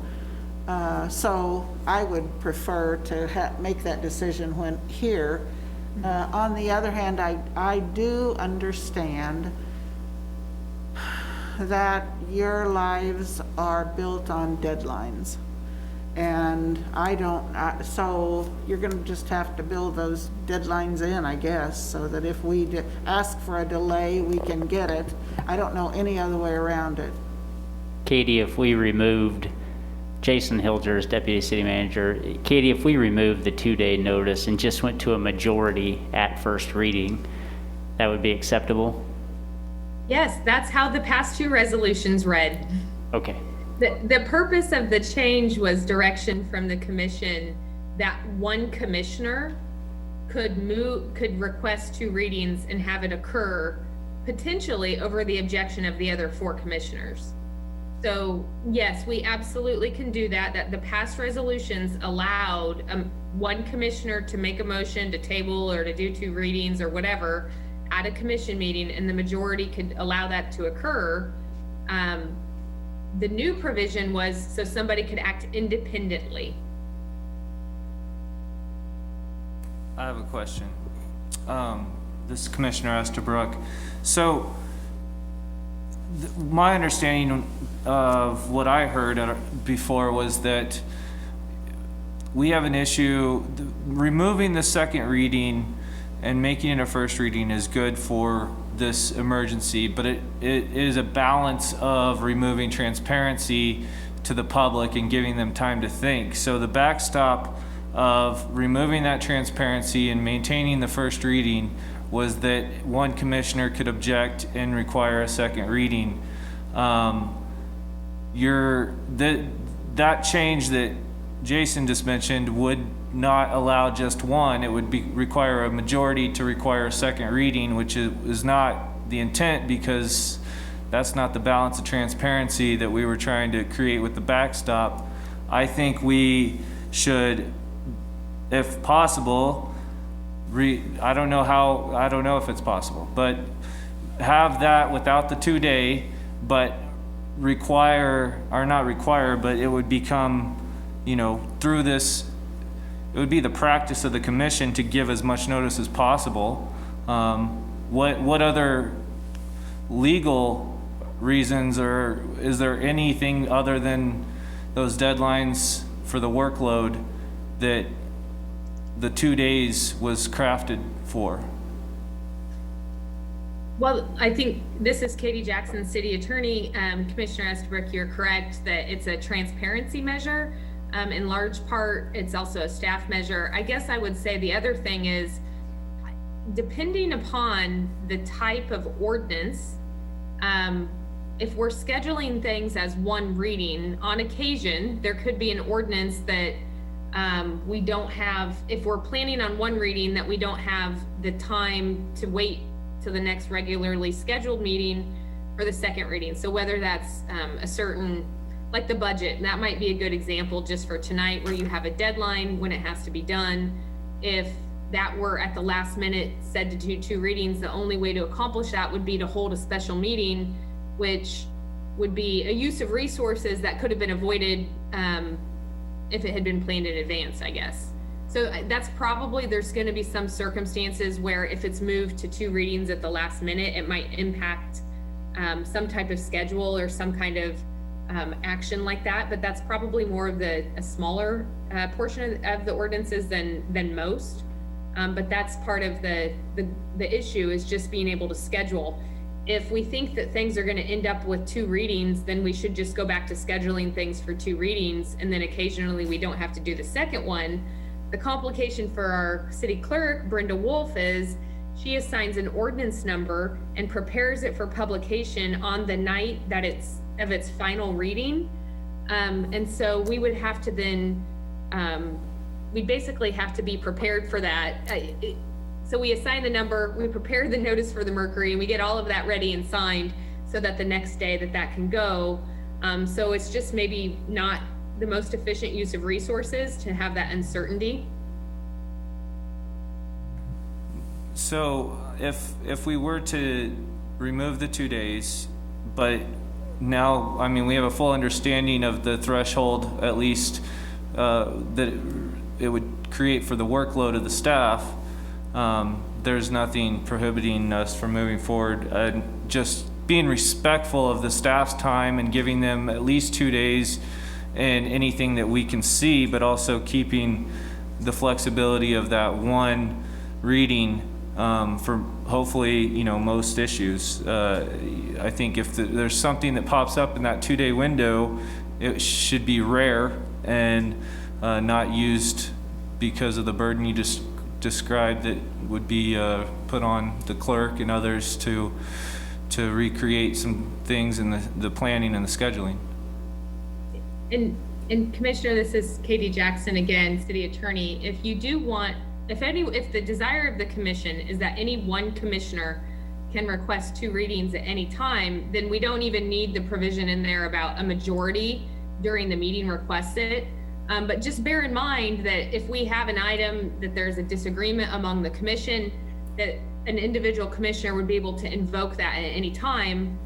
And that's, as long as the commission's aware of that possibility, that's okay. In other words, they would invoke it and be able to delay it at any time. Like, for example, we'd come into the meeting, we think this is the night the ordinance can get passed because it's one reading, and any commissioner could invoke it with over the objection of the majority or the other four, and delay the item until the next opportunity to have a reading, which could be 2 weeks or more later, depending on the regularly scheduled meeting, or might require, I mean, in some circumstances, probably not every, but it might require a special meeting. So that issue could potentially arise. So that's something for the commission to bear in mind. That would be a big change from before, because before the majority had to make that decision, and this would allow an individual to do it. As long as the commission's okay with that, then we can just say, anytime a commissioner can ask for 2 readings and it occurs, and understand that will create a level of uncertainty. This is Mayor Reddy. I was thinking if a commissioner wanted a second reading, and right now, since March till now, I don't think we had a desire, even a majority, for a second reading. There may have been. I haven't heard that communicated to me. But should a commissioner want a second reading, we always had that option, like you mentioned, a majority has to agree to a second reading, or even to table an item. But if one commissioner wants to have a second reading, even if the majority is not in favor of it, I'd rather have them just say it that same evening when we vote on it, and say, a commissioner can just say, I would like to have a second reading on it. That gives you 2 weeks heads up at most, unless there needs to be a special meeting called. Did that make sense? That's the way I'm seeing it, as opposed to giving you just two business days. That seems too little for staff to work on an item. Because in the past, when we had second readings, it was just known that we're going to come every 2 weeks. That was a non-issue. So I'm trying to stay away from making it more complex, unless I made it more complex. And Mayor, if I may, Katie Jackson, City Attorney, I guess an alternative, but we'd need Ron and Ron Fear, City Manager, and Brenda to weigh in, is just to go back to 2 readings. In other words, not to adopt that aspect of the special action item tonight, and continue the other aspects of the resolution, and then you just have 2 readings. The only complication I'd need the city clerk or city manager to weigh in on is to see if there's anything on tonight's agenda that would be an issue for, because anything that we thought we were finishing up tonight, we would have to do a second reading on August 18th or prior if there's a time sensitive issue. But maybe that's the solution, is just to go back to 2 readings so that everyone can plan for that.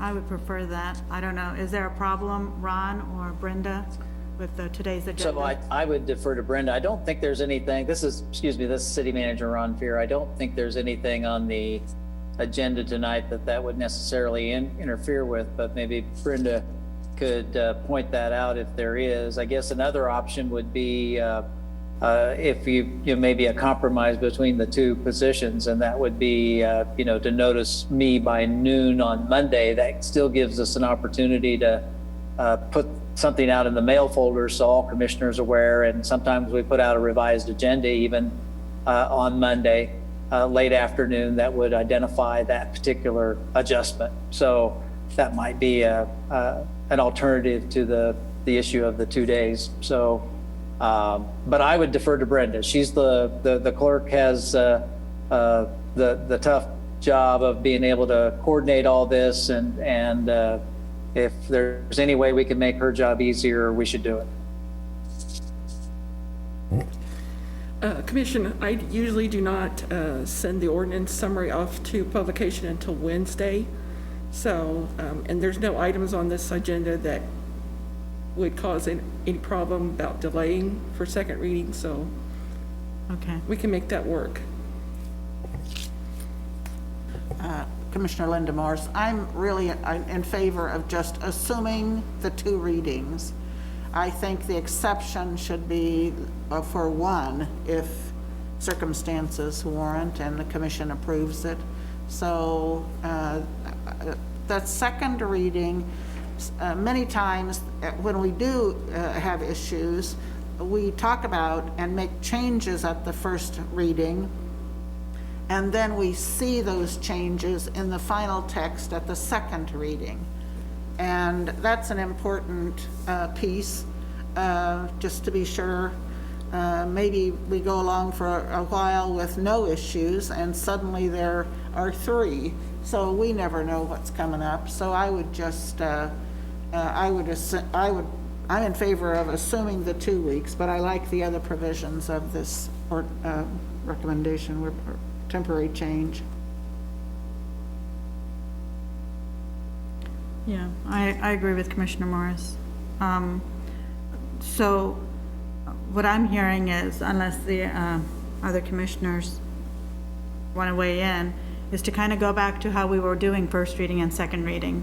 That would be the change in this. Of course, I want this done on the first reading, though. I don't know if that matters. Is there any more discussion on this item? Or problems? I'll just say, if we can't, the value of having public comment and being able to say, okay, that's something we all learned, and now we need to push this back the night of, that was the backstop for transparency. With that removed by requiring it to be earlier, then we just need to go back to the 2 readings and make the exception the other way. This was, this was to help staff move quicker during, the pandemic. So I guess we'll hopefully be notified when there's a reason for that to be a first reading, and we can make it work so they can stay ahead of that. Commissioner Morris again. I think it's perfectly appropriate for the staff, if they're bringing an item to us in our materials, to say this is one where we recommend 1 reading because it's related to COVID and we got to get it done fast, or because, and let us deal with it that way. And I think we've overly complicated this now. I mean, you can't reverse it the other way. Now, I think probably the smartest thing to do is do what city manager recommended and just change that to 1 business day from 2, so we could do it on Monday. And you know that a good 80% of what comes before the commission, doesn't need to have 2 meetings. It's routine stuff, and most people are not concerned about it at all. And this was just to address those rare ones, and I'm all for making the city clerk's job, as streamlined as possible. I mean, that's why years ago, we stopped giving 3-ring binders to all the commissioners and having to put those things together, and we just get a PDF file, because that saves a lot of time for the office. And so I think it's valuable to do that. I didn't like the 2 business days, but if you could do it by Monday and the staff can react, that's fine with me. I can go with that. But I think we make a mistake if we go with everything 2 readings, because a good percentage of it is just a bunch of extra paperwork and things for the staff to do. And we need to, help them with their time management. Commissioner Hattersaw? Commissioner Hattersaw here. What Wynn said, it seems like that makes enough sense. Just give a little bit of lead time so that they know that it's going to require 2 readings. I don't feel strongly about this, but the one thing I feel strongly about is keeping government efficient, whether that's making it more efficient for the staff or making it more efficient for the people that are waiting for these things to be read twice. And if we can shorten that to once on routine things, and shorten up their wait time 2 weeks, I would support that idea. Looks like we muddied the waters quite a bit. I guess what's present is best, with the modifications you put into the resolution. Most of the times when I see a second reading, it's not because what we consider important, but it's what the public considers important, whether it's an easement or some other project that they had an interest on. Sometimes that's how things came up, even with the Peace Memorial Auditorium and such. So sometimes what we consider important or not important, or kind of matter-of-fact items, the community considers some items differently than what we do. But if a majority of commissioners want to keep the recommended changes, then we can go with that. Is that what I'm hearing, or should we have a second reading on everything? I'm confused. How many times do I need to change my position? I agree here, fine, we'll stick with the Monday before and keep it efficient, and we'll stay with that. I really wish we could do it the day of, but, and we got the opportunity to do that with a majority, right? So, And There even you go. then, yeah, thank you. This is Mayor Reddy, this is till December 31st. So if we want to change it before then, that's fine, but this resolution will be in place till December 31st. And the city manager still has the authority to go virtual meetings, if that needs to be the case, at any time between now and December, depending on the circumstances. And I think, did you say, Katie, that the city board meetings are already now in person and they have the option of being virtual? Is that right? Right now, the city boards themselves are deciding whether to be full virtual or in person, and allowing any board member to attend virtually, which is permitted if this resolution is adopted tonight. So it's giving the boards that flexibility as a group to decide whether to stay full virtual or to meet in person, but allow individual members. And I think that's worked pretty well for the boards to have that option and to discuss what's appropriate for their board. I agree, and I think, this is Mayor Reddy, the staff has done a wonderful job just from having Katie online and Ron online, and then we're having this in-person meeting. So we figured out a way to accommodate everybody's needs. And I think if nothing came from COVID, that's one positive that did come from that. So with that, do we make a motion on this item? Just a second, I have, there were no public comments regarding this item, and I don't, Brenda, did you get any people that wanted to speak to this item? No, Mayor. Okay, thank you. So no public comments, the public comment period is closed. Any other comments, or is there a motion? I'll make the motion that we approve resolution number 080420 alpha, which temporarily changes some aspects of how the city operates its affairs during the pandemic, and include that one reading is permitted for an ordinance when any one city commissioner asks for two readings at least one business day prior to the first reading. I'll second. Brenda, please call the roll. Mayor Reddy, Yes. Commissioner Butler, Yes? Commissioner Morse, Yes. Commissioner Hattasol, No, for my previous reason. Commissioner Estabrook. Motion carries 4-1. Thank you. It is public comment time on the general agenda, It says there was no public comment received via mail, and I don't see any staff. Did you want to make a public comment?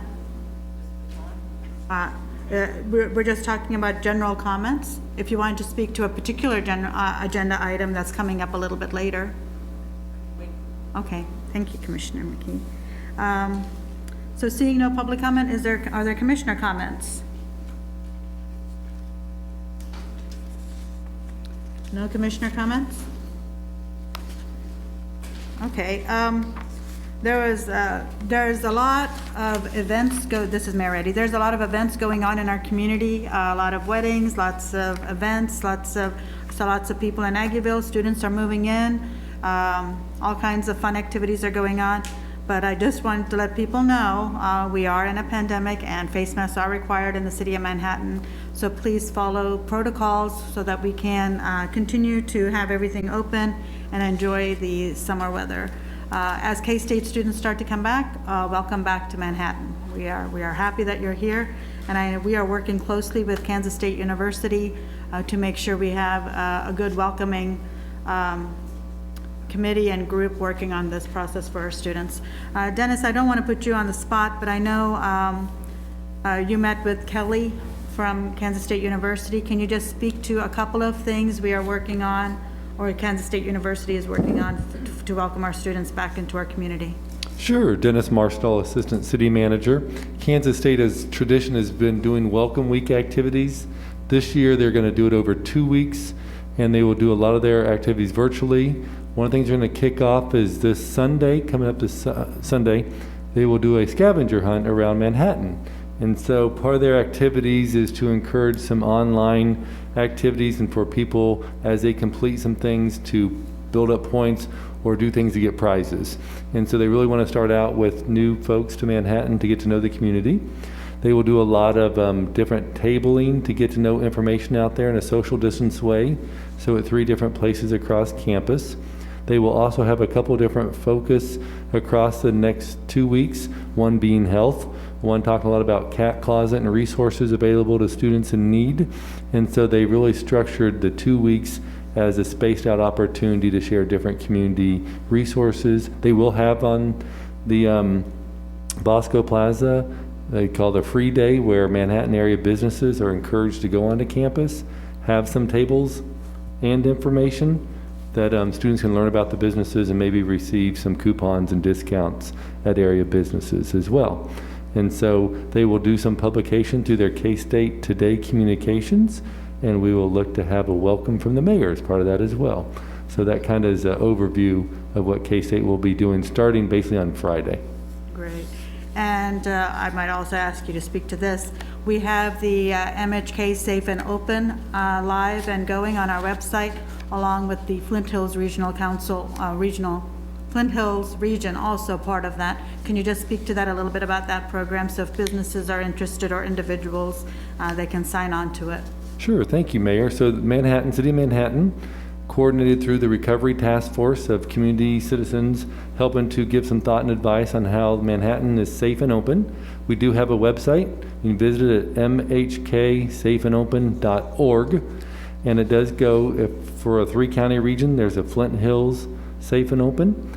But this particular initiative is to encourage businesses to take a pledge. There's a pledge on there, but also organizations, nonprofits, and individuals. Really, it is an opportunity for people to communicate that they are taking some necessary steps to help Manhattan be safe and open, and really to build that confidence for people to go out, engage in commerce, engage in activities, but in a safe way to protect the community. Part of that pledge, if you're a business, will be to agree to adopt local ordinances and orders, but also to look at industry-specific best practices. So if you're in the hospitality industry, what are some of those best practices? If you're in the restaurant, or if you're in the manufacturing, there are different industry standards across the spectrum. In addition, for individuals, it is you will do your self-test. You will not go out if you're sick or feeling under the weather, no matter what the case may be, but to do that evaluation. And then once someone or an organization or business agrees to participate, businesses and individuals can be listed on the website as participating. And then we also have some marketing materials such as a decal and different posters that businesses can put in their business to let people know they are participating in a safe and open manner. To date, we launched this last Thursday, and we have at least 50 businesses that have already taken the pledge, or individuals, mostly businesses. And so we have those listed by industry on the website and would encourage more. And again, this is a partnership with the Recovery Task Force, the 3-county region of Potawatomi, Gary, and Riley. And we're also working with the Manhattan Area Chamber of Commerce to be a distribution point for some of the marketing materials once people do make that pledge. Thank you. Great. Yeah, no, that's terrific. We have 50 businesses signed up. That's wonderful news. And I just want to say, please do take the census. I think we are just under 1 million that have taken it so far. Every individual counts. All of that is funding for the city of Manhattan as well as the state of Kansas. If you are not filling that out, your taxpayer money is going elsewhere. So please just take a few minutes to go ahead and fill that out. With that, we'll move on to our consent agenda. The items on the consent agenda are those of routine and housekeeping nature, or those items which have previously been reviewed by the City Commission. A commissioner may request an item be moved to the end of the general agenda. Does the commission have any questions or comments on any of the consent agenda items?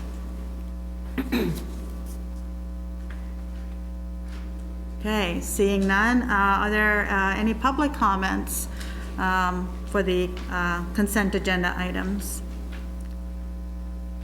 Seeing none, is there a motion? Mayor, I move that we approve the consent agenda. Is there a second? I'll second. Okay, Brenda, please call the roll. Commissioner Butler, Yes. Commissioner Morse, Yes, Commissioner Hattasol, Yes? Commissioner Estabrook, Yes. Mayor Ready. Yes. Motion carries 5-0. Okay, we do have a couple of public hearings this evening. One is the 2021 city budget, amended 2020 city budget, and 2021 and 2025 capital improvement plan. Our presenter is Jason Hilgers, our deputy city manager. Go ahead, Jason. Good evening, Mayor, Commissioners. As you mentioned, we are here for our first reading of an ordinance adopting our budget and a hearing this evening to allow those in the public to comment on our budget process. We have had 7 work sessions this year on the budget. It's been a rather challenging budget, just giving the unpredictable nature of the economy in which we live. We have some numbers that we created back in March and April for 2020, as well as just struggling through predicting revenues for the next 17 months. We're heavily dependent on sales tax, as I know you all are very well aware. We run a lot of our city operations from sales tax. And again, city operations were 11% of that total property tax bill. So we had a lot of discussions with the governing body. A flat mill levy was requested. We've delivered that with the published budget. We did have a little bit of growth that we have applied towards our bond and interest fund. We do notice and continue to report to you all on our flat or decreasing sales tax, not only in 2020, but 19 and 18. We had some years there where we really had to watch our revenues and react to those by ways of adjusting our expenditures. And we know in 2021, as we're experiencing in 2020, it'll be difficult to even reach 2019 levels for anticipated revenues. As I mentioned, $166 million in our total budget was published. It's up $3 million from last year. We mainly increased the $3 million on the sales tax side. This will allow us to use the available funds to pay for the recreation center constructions. We did issue some temp notes to cover a portion of those, but we do have cash on hand that we will need to use, so we needed to budget all of that for expenditure purposes. As I mentioned, the flat mill levy approach, we published an amount that's really consistent with 2020, knowing reductions are going to be necessary if revenue in the next 17 months doesn't materialize. That general fund, just a recap, those $2.7 million in reductions. We anticipate 5% less in revenues across the board of a $30 million fund, and then our $1.2 million gap, which primarily half of that is this 27th pay period, and then some internal staffing issues and opening up a couple of rec centers. We have some strategies that we've been kicking around on all of these here of late. There are some opportunities for each of these departments to be addressed in a way that could limit or reduce some of this exposure, but we'll continue to work through those. On the 27th pay period, if we don't realize $4 million shortfall in 2020, we may actually be able to take care of this 27th pay period in 2020. There are also discussions of possible, if that's not attainable, we'll have to look at 2021 in greater detail with some other options, possibly furloughs to make up for that. HR and finance, we continue to have staffing issues. Finance, I have to give a shout out to Rebecca Doling, who has just been an incredible resource, put in a lot of hours to get the budget materials to you this year. I know this hasn't been a normal year for us in a variety of ways, but we are very, very short-staffed in finance, and Rebecca deserves a ton of credit for getting you the data that you have to absorb and work through the budget process. Park and Rec, again, Eddie and his staff have some strategies for the rec centers to get those staffed and opened so we can accommodate the seasonal type of recreation that we have, not only in the facilities, but outdoor as well. It's our intent to create that opportunity in 2021 the best we can. We have transfers that we've outlined for you all. We've looked at equal splits, but we've also looking at the fund balances and taking a percentage of those. The 1.5 million in reduction in services, as 2021 unfolds, reductions are anticipated, but that's a combination of things that could occur. We did highlight 5% cuts across the board. We did highlight 10% cuts across the board. We also showed alternatives for those transfers to occur. We've been operating somewhat in this manner for the last 4, now going to be 5 years. As revenues come in, we adjust accordingly. We don't think it'll be a whole lot different for next year. In 2018, we had a $1.6 million shortfall. We made the adjustments. We really didn't impact a lot of the critical and essential services and even our seasonal. I know we highlighted those things, but we also wanted you all to be very well aware of just how difficult this is going to be if we don't raise some other type of revenue source. Clearly, the direction was we're not going there on property tax. That's fine. We'll obviously have some tough decisions potentially in 21 to make, but at this point in time, we almost basically duplicated or replicated the 2020 budget.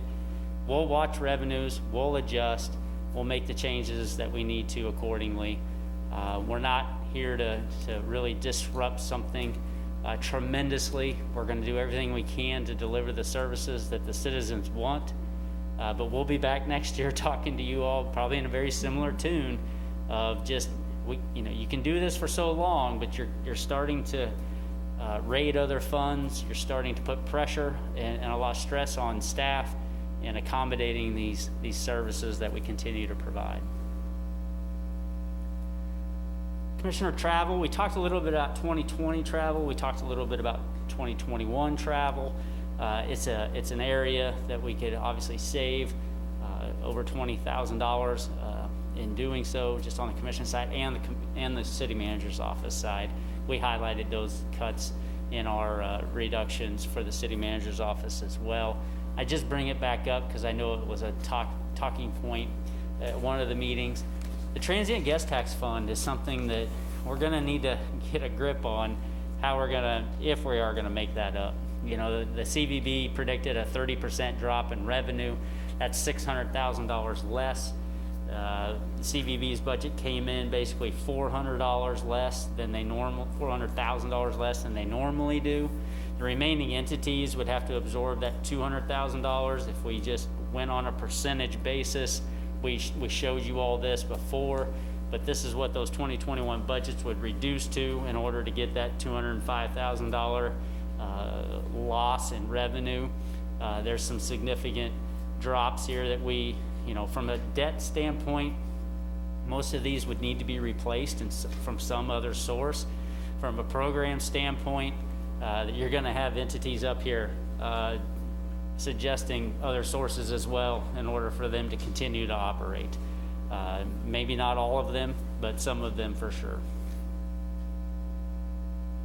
So this is a comparison of 2020 mill rate versus the 2021 mill rate. This is the city on the top end here, and then you have your outside agencies and boards with PD, library, etc., making up our 49 mills. Our 17 mills overall, primarily, as you have heard from us many times, associated with our general fund, which is our operating fund, at roughly $600,000 per mill, 6.6 mills, real close to $4 million going into the general fund. It's a $30 million fund, so it's about 10-12% of the overall revenue necessary for our general fund to operate. The bond and interest, again, about $600,000 per mill. That's going to be $3 million going into bond and interest. That's primarily where the property taxes go when it comes to city services. Just over 10% in the general fund, and a good chunk in bond and interest to help pay for annual debt service. As I mentioned to you all previously, those 17 mills is about $10 million of overall revenue in property taxes that we split between the general fund and the bond and interest. When you look at all the taxes generated in Manhattan for city taxpayers, it's $92 million. We're 11% of the total taxes collected in this community and used by USD, county, school district, city, and RCPD. Utilities, you were just briefed on this last Tuesday, looking at 3% increases in ops for both water and wastewater, and the increase one time for the levy in both of those funds. The stormwater, they're in year 4 of 5 when it comes to that increase for the ERUs across the board for residential and commercial, and then the $1.60 surcharge for the levy is what was presented last Tuesday as well. Obviously, we can't increase, but we can reduce that 166 million. That's at the discretion and guidance for the commission. We're looking for that direction. If you have further reductions or preferences on your transfers, the CVB, Transient Guest Tax Fund, obviously one that $600,000 is out there as a bogey. The $400,000 on the CVB, it looks like they've absorbed that. They've reduced their contract amount, but that $200,000 for those programs and that debt could be part of the conversation moving forward as well.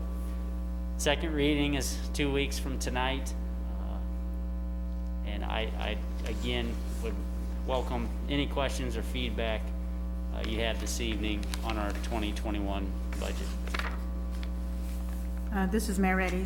Thanks, Jason. So what was published was the budget with a flat mill levy rate. Correct. Okay. With that, I'll open it up for city commission comments and questions. Okay, of course, I'm, pretty happy with the flat mill levy. Actually, I think it's a .001 reduction. If you look at if you really dig into it. Now, I'm not gonna read all my suggestions. I provided the city staff 4 pages worth of specifics on the department reductions, which I hope was shared with the department heads. I didn't get a lot of feedback. I had it put in the commission mail folder for all the commissioners to read because I tend to get down in the weeds, and my main concern is I know it's tough for the city manager to figure out what to cut, but I got a lot of feedback from people that essentially were saying it looks like the cuts are designed to provide the greatest pain to the citizens and not to the staff. And I know that's harsh, but that's how a lot of people view it. And it came across that way when we're saying, let's take trash cans out of City Park. Let's get rid of custodians. Let's cut the Manhattan Fire Department. And a couple things there just don't sit right with me. And of course, I understand, saying we're going to keep all that doesn't solve the problem. So that means, you got to dig deep into that economic development fund. And I made 2 or 3 pretty harsh, recommendations in there. But essentially, I'm not in favor of, even though the Parks and Rec may have the largest budget, is, taking a huge chunk out of there. And I really don't like the idea across the board, 5 or 10% cuts. Now, I think you can target them to certain departments. And we can live with it that way. But I know, it's easy to make suggestions, but and I think maybe some of those were integrated. But I'm good for voting for the flat mill levy, and we still have time to worry about the eaches. And I know that's a challenge for all the guys in leadership positions out there, and I appreciate your efforts. Thank you. Other commissioner comments and questions? Commissioner Hattasol here. On your chart about, I think it must be the CVB, transient guest tax money, you said something about that debt would have to be made up. So what you're saying here, you've cut that amount, 149,000, out of the expected decrease in transient guest tax. But you did say, I think, that has to be made up somewhere. So what does that mean? If we're not paying it out of CVB, not CVB, out of transient guest tax money, TGT, or what's the sleight of hand we're doing to pay that without raising something else somewhere else, or how's that being handled? Sure. The bond and interest fund ultimately picks up the majority of the debt. So when you move revenues out of a fund into the bond and interest fund, it helps with that overall debt service on an annual basis.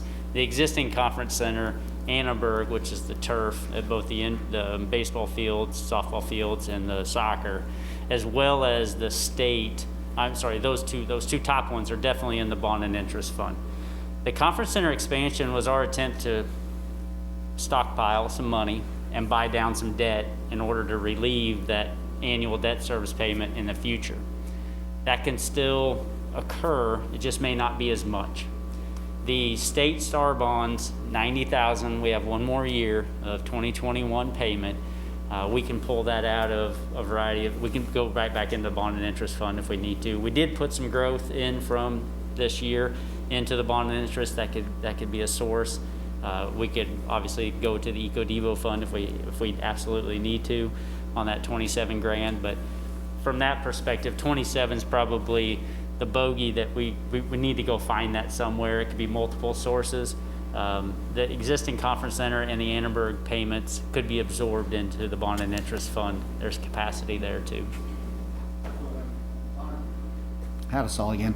So when the bond and interest mill levy went up from 4.687 to 5.101, but still keeping everything flat, that's potentially why it went up to help absorb some of these things that we can't pay for elsewhere. The other reason we put that growth in the bond and interest fund is anticipated debt coming.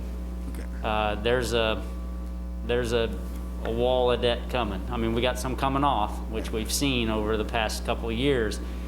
But if you pay attention to our cash and our debt management on a monthly basis, you see we have a lot in temp notes that'll materialize in 23 and 24. And it's just an attempt to keep providing cushion in that fund so when that large increase hits us, it doesn't require a very large mill levy increase. Okay, all right, thanks for now. Commissioner Morris? Yes, Commissioner Morris. I appreciate the fact that we have set a budget target and that we have published, and so everything we do now has to happen within the context of under that umbrella. And that means that the city manager and the city administration really has to balance things, because I don't intend to nitpick. I think we're more at a policy level, and so I'm not, I have some favorites also, but I think that the administration has to balance it.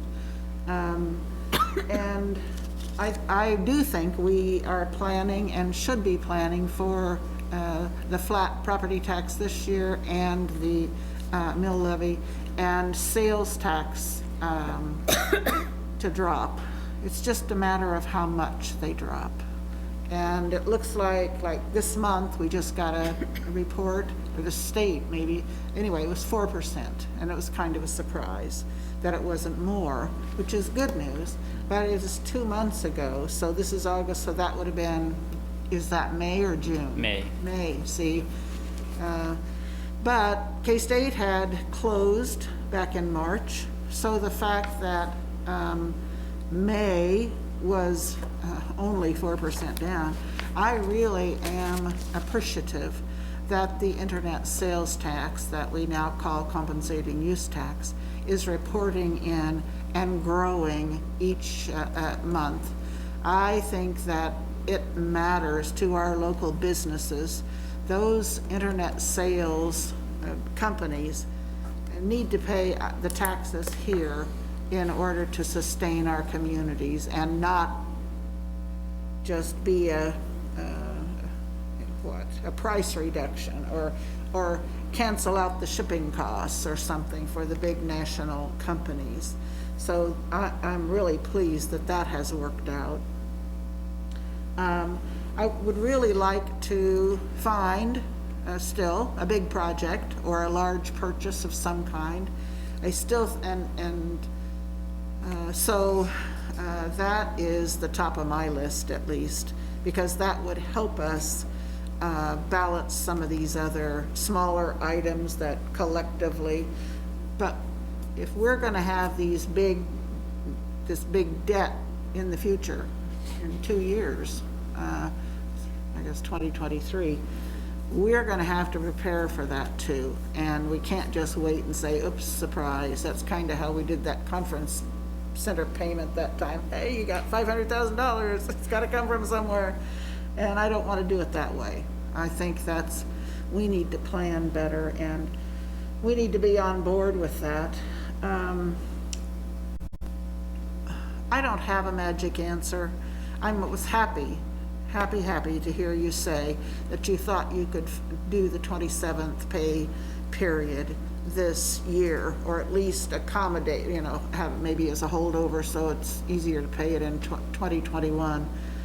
Because it was a major thing that I just didn't even know how we were going to accomplish it or figure out how to do it. And there are other big bills, but I don't know how to know when the right time is to have to make some of these decisions. So if we are going to put things off, we're just going to do what we have to tonight and put things off until later, we're going to have to face this and actually make some of those decisions. So I would expect you to be returning with some choices for us. Here are the things the administration has identified and how, but I truly want the pools open in the summer. Our community has spent a ton of money on sales tax. We even had a special one to build the 3 wonderful pools we have. I just have a horrible time denying our citizens that. I understand it this year. I don't want to have, the coronavirus issues. And if it's still around next year, we may have to not offer the pools again, but it's something that just makes our community a wonderful place to be. That and Arts in the Park and some of the things that we look forward to every summer here as a quieter time, and it just makes our community better. What else was I going to say? I'll probably have something later. Thank you. Thank you. Commissioner Estabrook. Commissioner Estabrook, a couple things that I shared already privately, but I just air these. I think the legal doing what we can to hold legal harmless and our fire service to the largest degree possible. Beyond that, not gonna get into the micromanaging and the nitpicking. I think you have what we have is a flat mill levy or a 0.001 reduction, or and we have given this gives city manager the flexibility to move throughout the uncertain times ahead, to shift things around, to meet some of those strategic decisions. But with that being said, it only points to us needing a strategic plan, and that we're not constantly using a bucket to bail out the water and trying to figure out which is the best end to start getting the water out of. We need to prioritize the departments and where the cuts could be. I mean, 4 pages from one commissioner doesn't do us justice either. I think at the end of the day, we're held, the only way the public holds us accountable to this budget is at the ballot booth for us, when we're not really in the weeds of crafting it or setting the priorities very clearly to you. So going through this process, and I think it would be healthy for us to not wait till even the potential sales tax till November, but start even next month and laying the groundwork of what a strategic plan looks like. I know it takes a lot of effort, a lot of community input, to prioritize what is essential in Manhattan in people's minds. What are these quality of life projects that Commissioner Moore spoke to, and where, if we continue to need to cut, do we trim, and that it's a collective sacrifice that we've all agreed on and you can plan around, rather than what we're doing, currently isn't going to make anyone happy, and you might get new commissioners because they're unhappy. The public's unhappy, but that doesn't solve the process problem that we're currently in. So that strategic plan is really important, and I think this is the best we can do under these circumstances. I appreciate what you have gotten to us, and of all the departments, everybody's lifting quite a burden, and I appreciate all the feedback we received from each director. And I just say legal and fire because they are a little, legal is so thin and fire is so essential. But you guys have the discretion, it sounds like, based on this budget. So going forward, we'll see what the priorities line up like. Thank you, Commissioner Estabrook. I think, thank you for holding the mill levy flat. One thing that I did not feel good about doing this year, even though staff made a majority of the decisions, not increasing COLA or step increases or salary increases. Being a teacher that negotiates salaries with the Board of Education, I hate doing that because that also impacts capers and retirement funds and everything else. So it might look like a one-year thing, but it's a longevity thing. And I hope we don't have to do that again next year. That was, in my opinion, one of the more painful decisions I had to make as a city commissioner. And I didn't think we would be in that position where we would have to do that. So that impacts our CPD, our city staff, our library, quite a few city agencies. And that is not where I want to be next year. And with that said, quality of life issues have been spoken to. That's what the community sees. The nuts and bolts all of you do every day, which keeps the city together. They don't see it as much. So what they see are the parks and the pools, and that's where their sales tax is going, and we want that to be a healthy community. So I think we're going to be providing more of that next year. That's the goal. Property taxes, valuations hopefully will increase. That's why we build things. That's why we have cranes and bulldozers and buildings going up, because we want to increase our property valuation so we don't have to increase the mill levy. I think the rec centers are going to do an incredible job in that manner as well. I don't want to dip into EcoDevo funds, but that is an alternative that we have in crisis situations. That is not what we were, that was not what it was intended for, but these are unusual times. And hopefully we get spark money from the CARES Act to plug up some of those holes. And hopefully there's more coming from the $1 trillion packet that they might pass coming to municipalities, so we can, although it doesn't take care of revenue, there's a lot of COVID-19 things. We are doing technology alone, software, all of these things. Social services are key also, and hopefully they get some of the CARES funding, because the people that are losing jobs, that's where they're going to be going for the social services. So we want to make sure they're also being taken care of. I don't mind cutting the travel budget. I don't foresee much traveling happening next year. Even though the pandemic is happening this year, I'm not sure how many conferences are just going to take off like just because they can, now that they discovered more people probably attend virtually than they do in person. So that, I don't mind if that is something we need to do. With that said, I am comfortable with the recommendations made. I know you look at the CIP.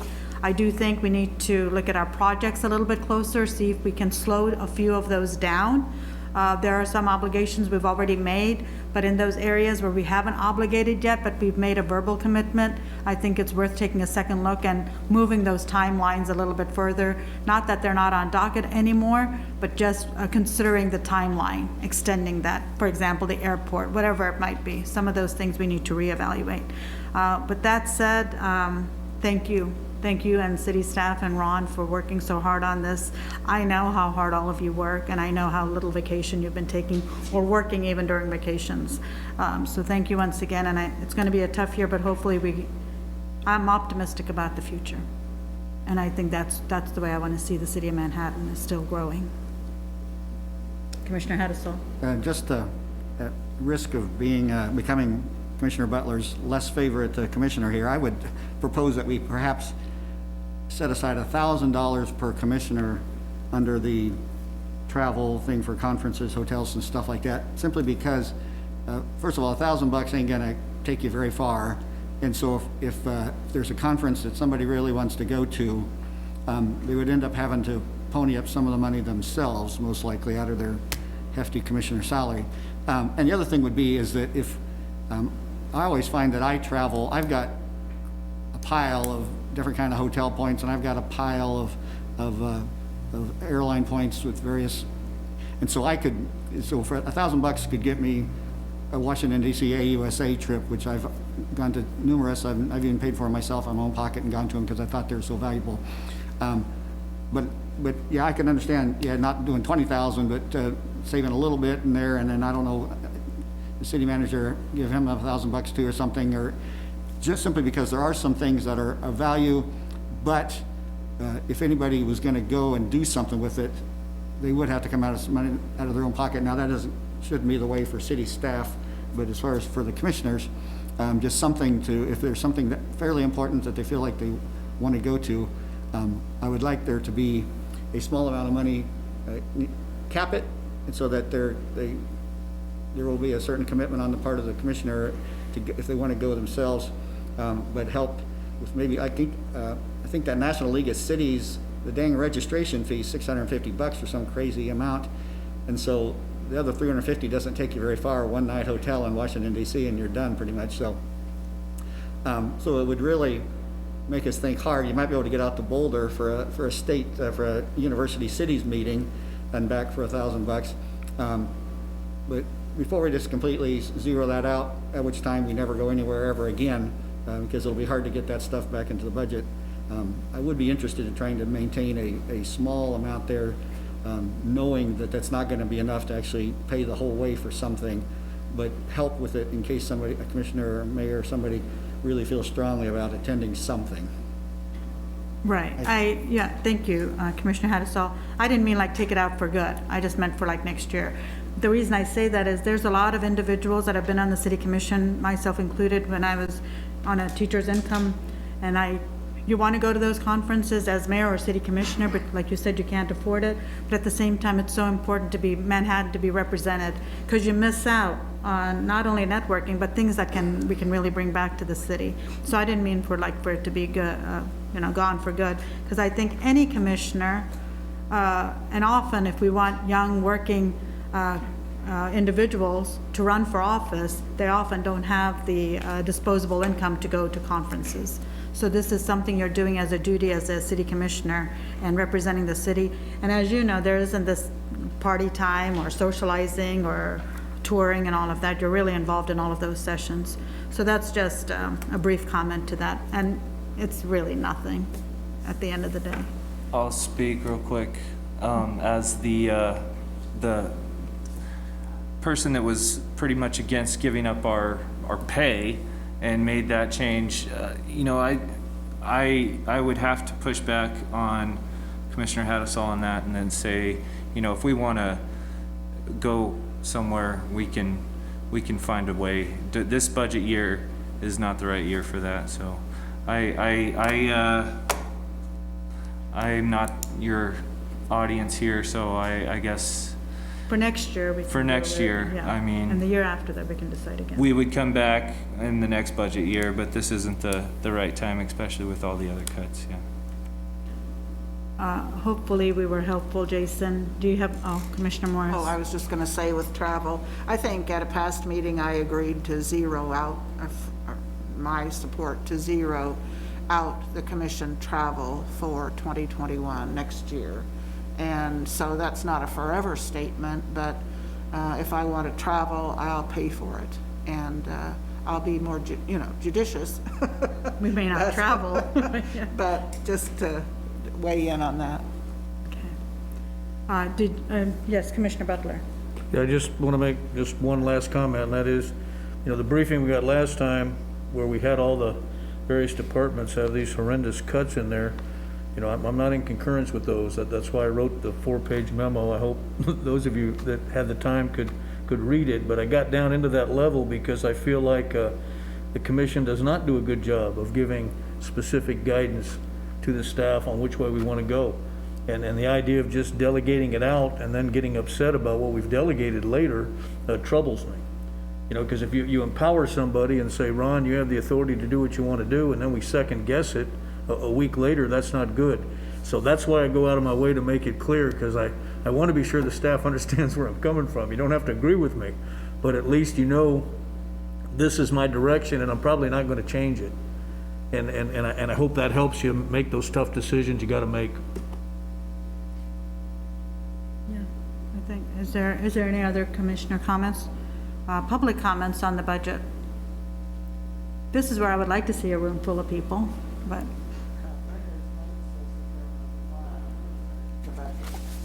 Okay, there was one written, that's true, there was one or two written comments via email, but seeing no public comment, I'll close public comment. Is there a motion on this was a discussion item, so is there still a motion need to be made, right? Okay. No, there is a motion, Public first hearing. reading. Sorry, go ahead. Yep. So I'll make the motion that we approve first reading of an ordinance adopting the 2021 city budget and ordinance amending the 2020 budget for the special street and highway fund.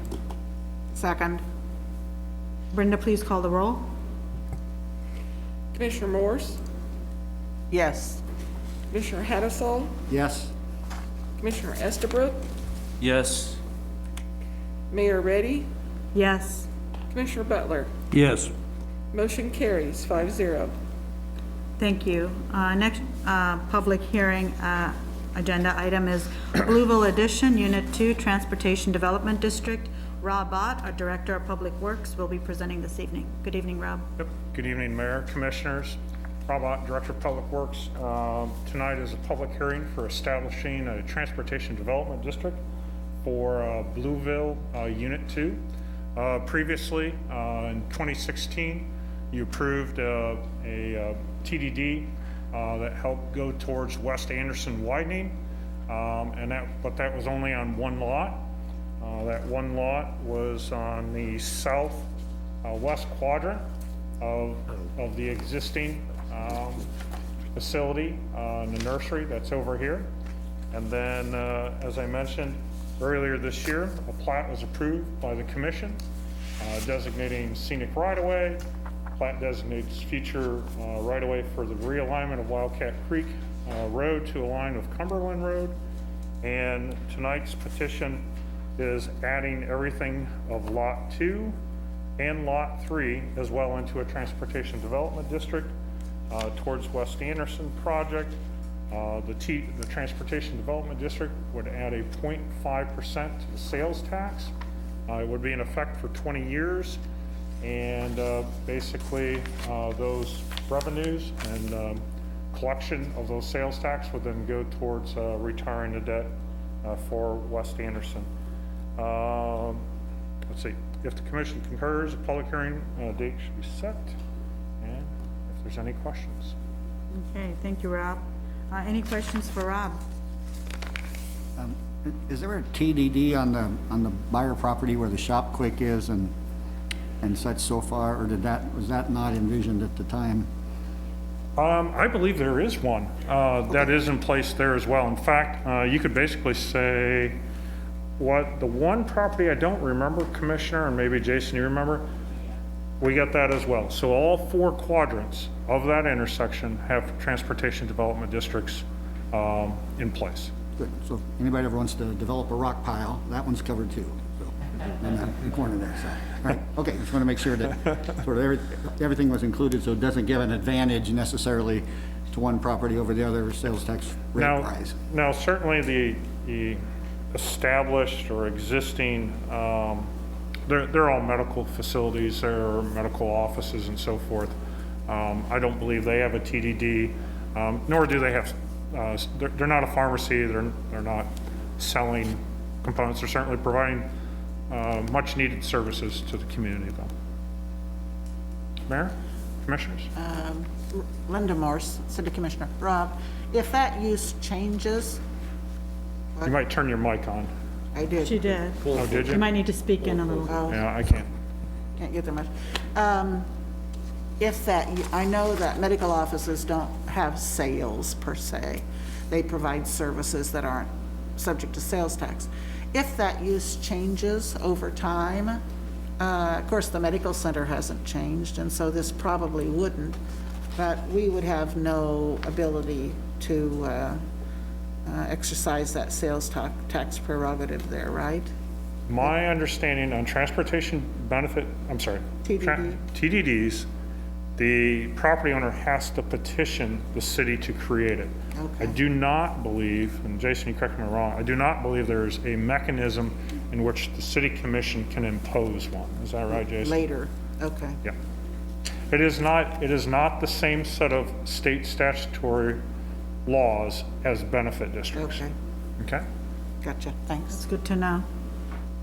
Any comments or questions for Rob? I'm not sure if we received any, did we receive any public comment on this, Brenda? No, no public comment, and public comment hearing. Seeing none, public comment is closed. Is there a motion? Mayor, I move that we approve the first reading of an ordinance that's not it. Hold on. There we go. I move to approve ordinance number 7492, establishing the Blueville Addition Unit 2 Transportation Development District. Commissioner Butler, I second. Brenda, would you please call the roll? Commissioner Hattasol, Yes. Commissioner Estabrook, Yes. Mayor Reddy, Yes. Commissioner Butler, Yes. Commissioner Morse. Yes, Motion carries 5-0. Great. Our next, our general agenda item is this is Mayor Reddy, discussion 2023 sales tax, a ballot question, and policy resolution. Jason Hilgers, our Deputy City Manager, will be presenting again this evening. Go ahead, Jason. Thank you, Mayor, Commissioners. Again, just a discussion item this evening, so no action is being asked from you this evening, just more feedback. We met last week and talked about this a little bit. I got into a discussion about percentages on the sales tax question itself. I have the question that legal has helped draft up on the screen for you all to view and the audience to see. And right now we have 3 different sections identified for what those revenues could be used for. The first one is 10% on the workforce housing initiatives. The second is 20% on job creation, recruitment, and retention initiatives. And then 70% on the outstanding debt and costs related to public infrastructure. At our meeting, we had a little bit of a discussion then on what does this look like if we take the 70-20-10 and look at it from a 65-25-10 and a 60-30-10 split, looking at revenues per category. Every time you shift 5%, it's roughly $325,000. A full 10% would be $650,000 on an annual basis. I just wanted to provide you all with those annual dollars to get to that $6.5 million anticipated from the half-cent sales tax in Manhattan. So this evening, wanted to get into the question, if you were okay with the structure. We reordered that to put housing first, just again to reiterate, under the one, and then jobs, and then the debt and the public infrastructure was third. We used the words approximately instead of no more than, to give a little bit more clarity that we're going to be around these numbers. Legal had suggested a qualifier instead of exactly, so you're not challenged on a discrepancy in how you use those dollars specifically or accurately.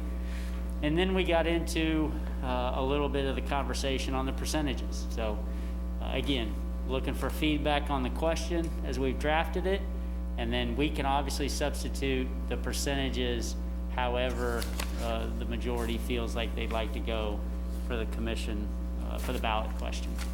We will have this on your agenda for 2 weeks from tonight.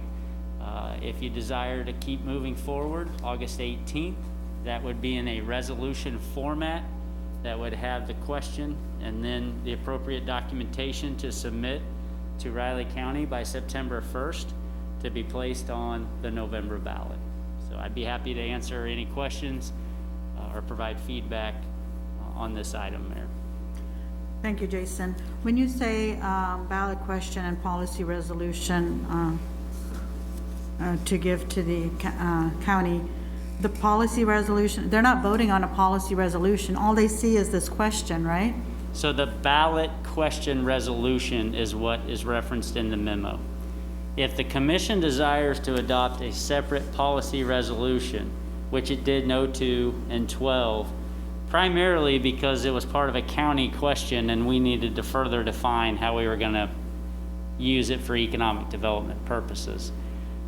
With the percentages and the explanations in the question, it's much like our questions were for the pools, much like our questions were for the recreation centers, and much like our questions have been for road taxes, street maintenance, and trails. We didn't do policy resolutions on those sales tax questions. So you can either do it or not do it. With the percentages in the question, again, our history would show us we didn't have to adopt a resolution, a policy resolution. If the percentages are pulled out and you're just broadly talking about categories, then the policy resolution would make sense. And that's what we've done in the past.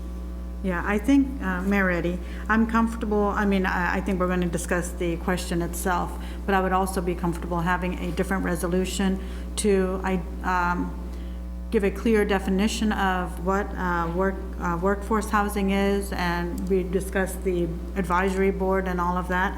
And also, talking about jobs and some of these other details for future commissioners as they make the decisions. I don't mean like getting into the weeds, but I mean giving some parameters, not boundaries so much as parameters for them to kind of consider when some of those decisions are being made. So I would like to see both of those, although the question is what the public will be voting on. So I'd just show you the 2012 policy resolution, and we can get this out to you all so you can look at it in greater detail. But when it comes down to this policy resolution, a lot of background information just about past economic development uses, questions that were incorporated, resolutions that were passed, how those things were, just a lot of background. Then the purpose basically is to adopt these guidelines that will govern the processes and procedures. And again, economic development was just so broadly used in that question, it needed further definition. So it set forth the funds governed, which were obviously the 12 Riley County sales tax. The initiatives themselves talked about those traditional company incentives, infrastructure, and then property tax relief, which again were our definition of economic development. So we provided definitions for the public. The distribution of funds, I would say, and the fund process and procedures were really more about getting the percentages identified that then we would report back to you on an annual basis. And when we talk about the fund, we still talk about 35-65 today. We talk about 35 to debt, 65 to EcoDevo. And then what does economic development mean? A lot of opportunity for that to be interpreted for infrastructure in a variety of ways. And it attempts to delineate that here.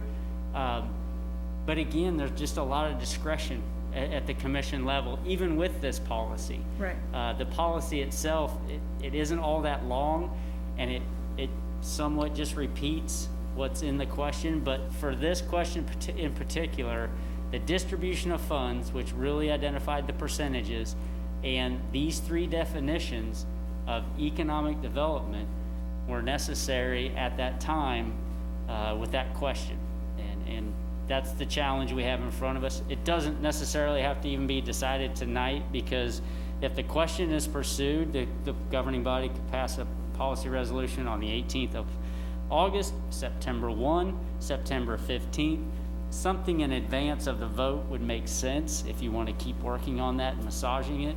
But again, it's one of those things where staff at this point, given the question that's been drafted and our opinions, you wouldn't necessarily have to have a policy resolution. Okay, I will discuss that further. I will open it up for city commissioners and comments. I was the one who said the 60-30-10, and I'm still in favor of the 60-30-10. But commissioner comments? Commissioner Hattasel here. I still like the 70-20-10 because I think it gives us the most flexibility with the largest amount in the debt infrastructure. And I would like to add, and in fact, my preference would be to call it property tax relief / infrastructure / debt. Because it's at 70%, $4.5 million a year, that's currently 7 mills, which would be a big economic development thing if we could drop the property tax 7 mills. Not that we would, because a lot of it's got to go to debt reduction and such, but I still like the 70-20-10 because it gives us the most flexibility. It still gives the jobs thing 1.3 million a year, which is, yeah, a lot. I think that should be plenty. Give the chamber 300,000 to do the contract and still give $1 million a year for whatever that would be, business incentives. And then if it requires some infrastructure, a train spur or something like that, rail spur, not that anybody uses the train anymore, but yeah, we could have $1 million set aside for that. Or you could use, $1 million out of the infrastructure part to help with something along that line. And so, and I don't know if that would be even something that, if we ever come up with with a location out by the airport or somewhere for another business park, I would think the infrastructure debt / property tax relief thing could be helpful if there wasn't enough money in the sort of the jobs generating for 20% part there. So. Yeah, and that's a good point that we've talked about internally too. Our full $5 million for NBAF that was used as part of our incentive package could be coming out of debt and infrastructure under this structure. It would not be coming, you could go either way. Yeah. But you could easily debt service all of the improvements we made for NBAF. And that's where that incentive package could fully reside in that 70% versus taking $5 million out of a $13 million pot. You wouldn't have to do that. That's the flexibility you have with debt and infrastructure. So with that, yeah, that's why I'm interested in the 70-20-10 and then adding a kind of property tax relief to the various slashes on the debt infrastructure line, just because I think that would be, we were concerned that having debt listed first, it's like, well, people aren't going to be excited about debt. Well, they would be more excited about property tax relief.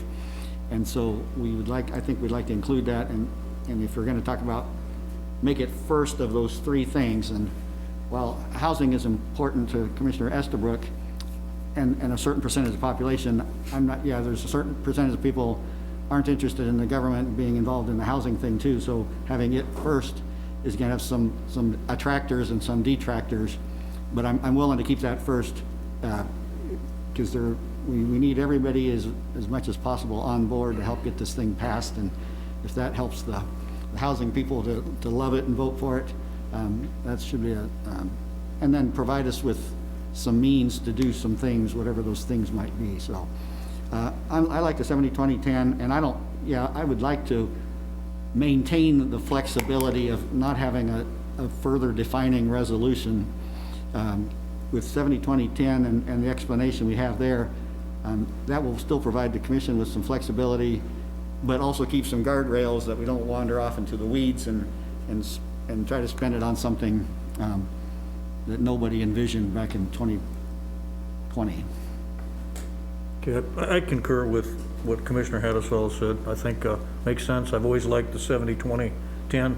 I would put it in that order on the ballot though, 70 first, then 20, then the 10, for the simple reason that, that the biggest amount is going to the 70, so it needs to be up front, bottom line up front, that's how I like to write it. So, but I'm not hard over on that, but I think the verbiage changes that Mark has recommended make a lot of sense.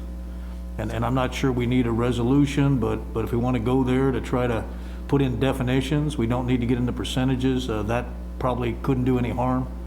But the idea is we gotta be sure we can market this thing.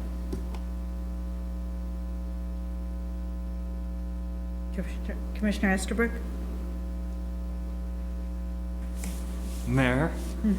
Comments? Well, to Commissioner Hattasall's point, it does say property tax at the beginning. It also talks about pandemic relief. That's the part they're gonna read. The next part after that, of course, is the workforce housing initiative, which is something I agree with, that we need to, we have 3 years to build towards defining that, but putting the bones around what the workforce housing is and what that housing advisory board can help with that. There's ways that we've talked about in the past. So if there is, I'm fine with the 70 and the 20 and the 10, as now that I'm the third person to speak. And so if that's what I'm, I guess, questioning here is the timing. What is preventing us from doing this even tonight? I mean, why kick it down another 2 weeks when there's a lot of things that need to be done to get this on the ballot, to get the public informed about it, and to not let the county commission define what our initiative is, which they're clearly attempting to redefine the word replace today in the front page of the paper. So if we're going to do this, I don't know why we can't just go ahead and get it done. From a logistics standpoint, we have a resolution to prepare with Yeah, the appropriate okay. numbers, but, you know, we can, that's in draft form, it's ready to roll. Adding it to the 18th agenda, from our perspective, it really isn't a whole lot different than being on tonight, just from our perspective, so. And but that agenda is already going to be packed. It'll more than likely be on consent if we have a consensus here to move forward with a resolution with a question. Okay.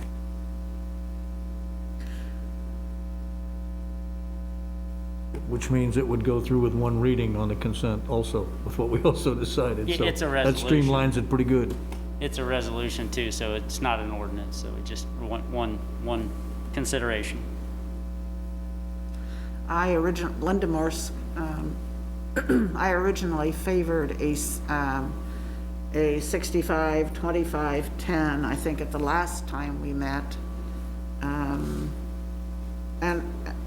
And originally thought that 70, 20, 10 was fine. I don't care. 5% is not a deal breaker for me. On the other hand, the more we can,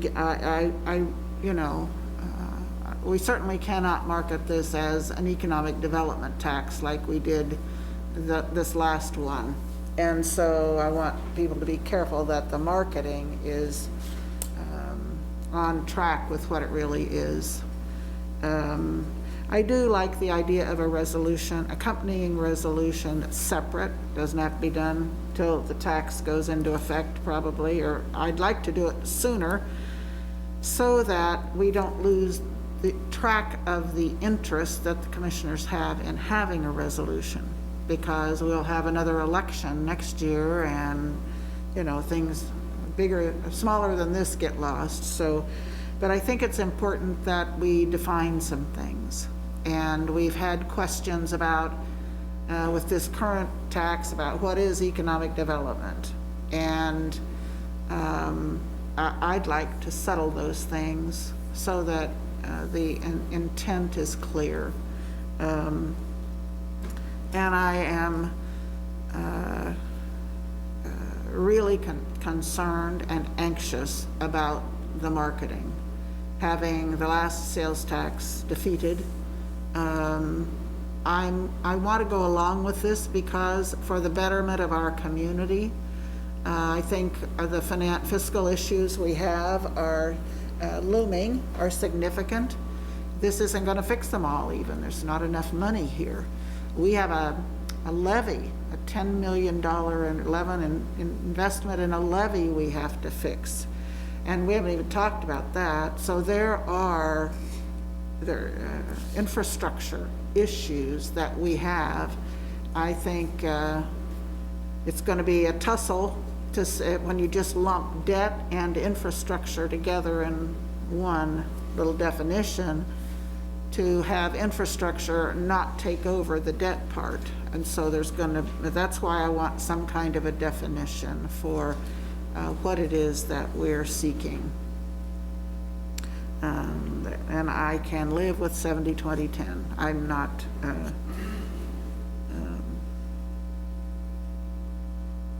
thank you. Are you done? Okay, I just have one question. Crap, and now I forgot what it was.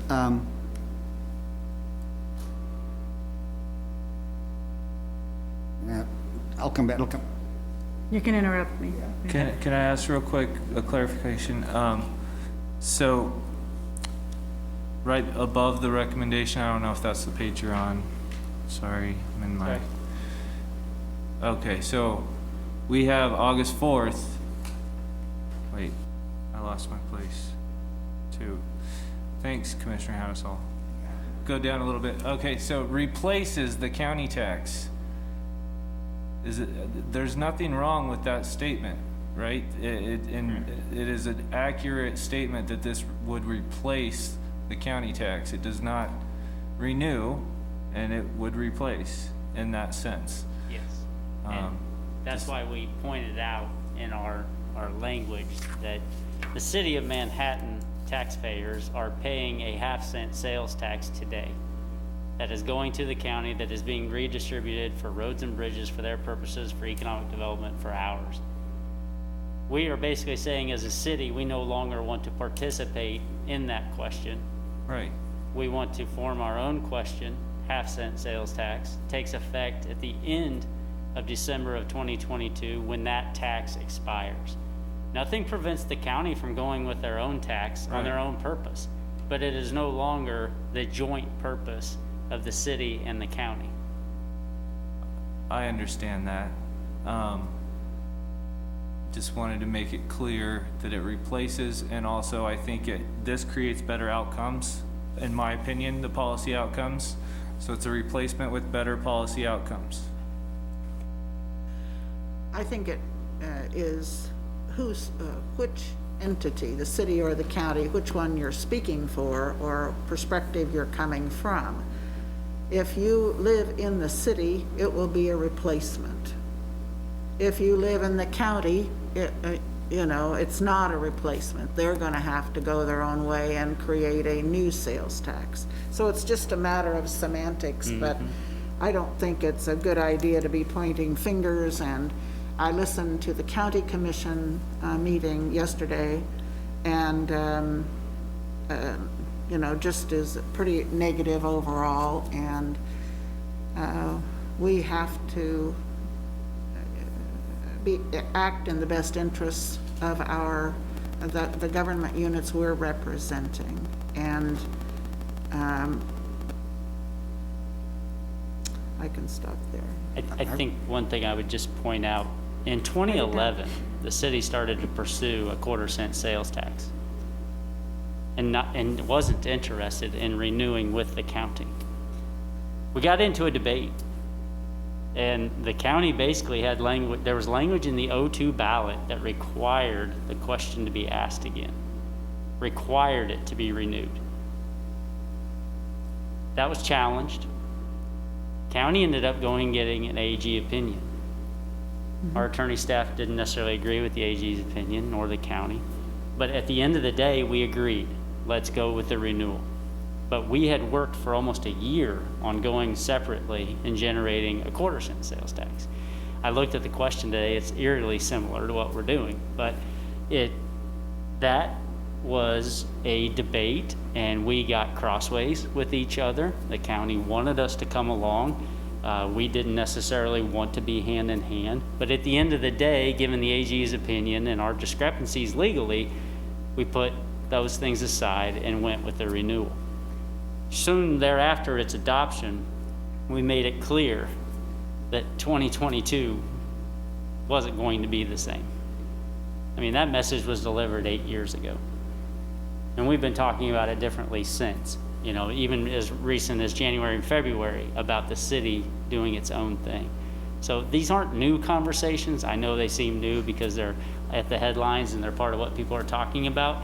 But in 2012, it's well documented. This is it. So. Commissioner Hattersley? Thank you, I Jason. remembered, so even if we pass a resolution defining everything tonight, the future commission can still change that. A policy resolution, yes. Yes, Yes. The question, right. The question is the question. question's question. But our part, so thinking that we're going to commit the next 12 years of, from now, for the next 12 years of commission to specific language, that's not possible. And that's why you would want to write it very broadly. Right. And further define to the point of could include but not limited to kind of things. Okay. And second thing, just to not leave Commissioner Morse's question about the levy out there, we solved the levy financing thing last week. If you want to continue down the water, sewer, and storm increases. Right, okay, which Yes. we wouldn't have to, we're gonna start that direction, but hopefully there might be some money from here. Correct. To help that, okay. Correct. So okay. Thank you.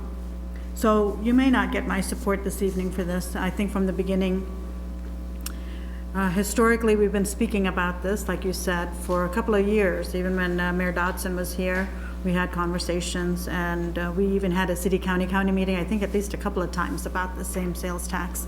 And the county earlier this year was going to go ahead and do their own, and they knew that we were probably going to do our own as well. So those conversations are not new, within similar circles, if anybody's following this issue. And we would like to think everybody's following it, but that's honestly not the truth. So we are vested in this, and we felt like this was the best way to go. As early as February, we were going to move forward. Then the pandemic happened, and that's when we kind of pulled away, and now we are revisiting again. I still don't feel this is the appropriate year for it. Not that I don't think this is the sales tax we should be doing. I just don't feel this is the appropriate time for it. I don't know where August and September are going to take us with this outbreak, and I don't want to be insensitive to the needs of community members that may or may not have a job, or if they have to go home and start teaching their children while working remotely, and the last thing they want to talk about is a sales tax initiative. So I just want to be sensitive to those issues, and that's why I will not be in favor of it. I will not work against it. The reason I propose the 70, 60, 30, 10 is because if we move forward with this, job creation is going to be key, because what we're talking about now is job loss. So if we want to create jobs, and we want them to be good jobs with a good salary, we are competing with Topeka, Wichita, Johnson County and such. And we can't just have NBAF and not have a structure in place to incentivize employers and businesses to come to our community.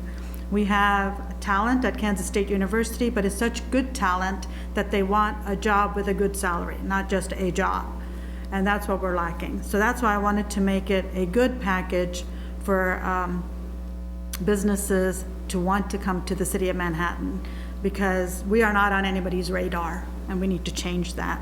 So that's the purpose of me saying the 60, 30, 10. But knowing that the commissioners are going to go in a different direction, and knowing, this is probably going to move forward, I probably will vote no on it. But I will want to be part of the language part when it comes to the resolution, because when I came onto the city commission, those guidelines helped me decide which direction to go when we talked about EcoDevo funds and such. So those are just guidelines. We never revoked any one of them, but it gives you something to hold on to, so you have some idea. Because when you're a fresh commissioner onto the city commission and you're talking about what do you want to do with this money, you really need something to read and to see get an understanding of it. In 2023, none of us may be here. Well, some of us might be here, but I think that's the aim. And if it should not pass this year, it gives us at least a couple of more chances. The county may decide to still put one on this year. I'm not going to rule that out. Potawatomi County Commissioner McKee is here to speak to this issue as well. So I think we still want to be a team player, we want to be collaborative partners, but at the same time, the needs are outweighing our revenue. And we need to fill that, and we need to start projecting for the future and planning for the future. So with that understanding, I think we are having a great discussion, so we'll continue to see where this goes. With that, I'll open it up for public comment. On the website, there were no public comments, written comments, but we do have in-person comments. So at this time is public comment time. If you would come and state your name and address, and have 5 minutes. Good evening. Sure, I could do this with a mask on. Good evening. Dee McKee, Potawatomi County Commissioner, homeowner in Manhattan, so I have an interest of what you do in this location. And as I sit here and listen to your comments, I am reacting in some ways to the positions that I've seen before, as we said, in city-county meeting and in discussion from newspaper, which isn't always the most current. But I wanted to kind of outline a few comments to you about some of the things that you're talking about doing, because I see this, and I probably sit in a position of collaboration and growth and the challenges of fast development that perhaps isn't in the hands of the city of Manhattan at this time. I wanted to say that I know currently you have a citywide you have a county-wide sales tax. I'm going to try and do these notes so I can stay within my 5, or I'll get thrown out pretty good. Provides resources to all the areas and communities in the county, and my assumption was that you were probably going to transfer to a county-wide or a citywide sales tax and share revenue with them in the last discussions that I attended to. And that particular method of getting the money was of interest to our commissioners. We feel probably less informed than anybody about what goes on our side. It's come about because things happen and then we find out and react. But one of the first questions I have, and I think I realized it from your notes, is you understand from the Potawatomi side you are going to draw more sales tax than you are going to draw from the city of Manhattan. And our concern on our side is we have suddenly, in the last, without too much interaction, I would say just about 1% or 2% interaction with the school. We have a school building going on over there, and it's at the end of a road where there is no continuing flow, and we are obligated at this moment to try and make it safe and secure for those students that are in 383, and we're working on that, but that wasn't in our long-range plan. And one of the things that particular location requires is a second safe and secure, you're going to hear me say it again, entry on a bridge that's high enough to get past the floods. And it has the capacity to carry extra school people and teachers and NBAF people. Mrs. Glass, who's the general researcher at NBAF, lives over in our neighborhood. She needs to be able to get to work. The people at Champion the other week, well, it's been about a year ago this time when we had the flood on Highway 24 past Excel, 40% of her staff couldn't get to their jobs, and we checked, and 40% in Wamego, people from Manhattan, couldn't make it on 24. And that situation lasts if we have a car wreck or we have any other kind of major thing on that route, that there is no safe alternative for those people to get to work. Additionally, we had the joint land use study from the Department of Military provide to us $100,000 based on the discussion that we had at Olathe, talking about the number of people that needed to get back and forth, and studies from your Chamber of Commerce and ours saying how many people went opposite directions. And the question was, what is the safe and secure way for the military to get their people with helicopters and planes service to the fort in 1 hour? And at that time, following that discussion, they came and gave us $100,000 because they understood that one route, if there's a flood and it floods on the south side of the river, is not anyway capable of serving the 10,000 people that we know will already use that bridge if you could have it. That was based on the Bluetooth study when we got it not too long ago. So I came to ask your consideration, if you were going to do infrastructure, to appropriate some amount of money. I suggested enough to get that study in place. You as the city doing infrastructure, and in collaboration with sharing in the county, we would ask you to share some so that together these three entities could at least do the advanced preliminary engineering and put the route in place so that we can save the right-of-way before houses are built there. Once that route can't be built where houses are, it becomes a significant problem, one that you may be familiar, that happened in West Wichita when they tried to get from the east side around, and they didn't do the southwest quadrant and save the right-of-way. And as a future-thinking person for what we have been told so often, Region Reimagine, that is a significant thing that needs to be done right now. And your sales tax and our contribution together can get the advanced preliminary study together. I did bring something that I will just leave one copy with you, but we did a BG Consultants link study with some students at the university about a year ago, and they routed 2 places and said you can come across, and the pedestals, if you look in Kansas City, are nothing problematic to make it happen. But it is something that gave a choice of routes, and the hardest thing I've said to you and to the county over here is we didn't intend to define the route. We simply needed to have the collaboration to say, here's where it is, so that we can do the rest of what we need to do when somebody comes and buys the ground and says we want to build. I suppose you're aware that the school district, catty corner from the grade school, has purchased 40 acres at $25,000 an acre to put a high school over there. I don't know that everybody's aware of that, but since that's there, that is the second obligation that will be coming down the line, and it cannot be after the fact. And it can't be after the fact for these young students who have no route to go but except in and a U-turn right now, that we are already working on a probably $3 to $4 million project. I thank you, and I'll go home. You have 30 seconds. At any rate, we do, and you want me to quit? I don't want to. You got 30 seconds. 30 seconds? This is a subject that's taken many, many more hours and rarely gets a thing, but almost always when I'm talking, I get a 2-minute warning at the chamber or whatever, and that's the end of it, so I'm used to being pushed. I think you need to have that vision of what we can do together as part of your plan. We understand the significance of it. We also don't understand the constant not contracted, not consulted, not being able to play. We tried to work on the ambulance with your community when the ambulance situation went down. We offered fire at Randolph so those that the county didn't have to go across, and we could do intergovernmental agreements. We find no existing intergovernmental agreements in place for the things that go across the county line and come into our county. We do your appraisals. We held the black box in place with an expensive audit appraiser. That kept your valuation up in your city, but we didn't charge you for any of those expenses. We take all of the major issues that happen by the police in the Walmart or anything that's felony to our courts, our jail, our attorneys, and your county is not paying for any of that.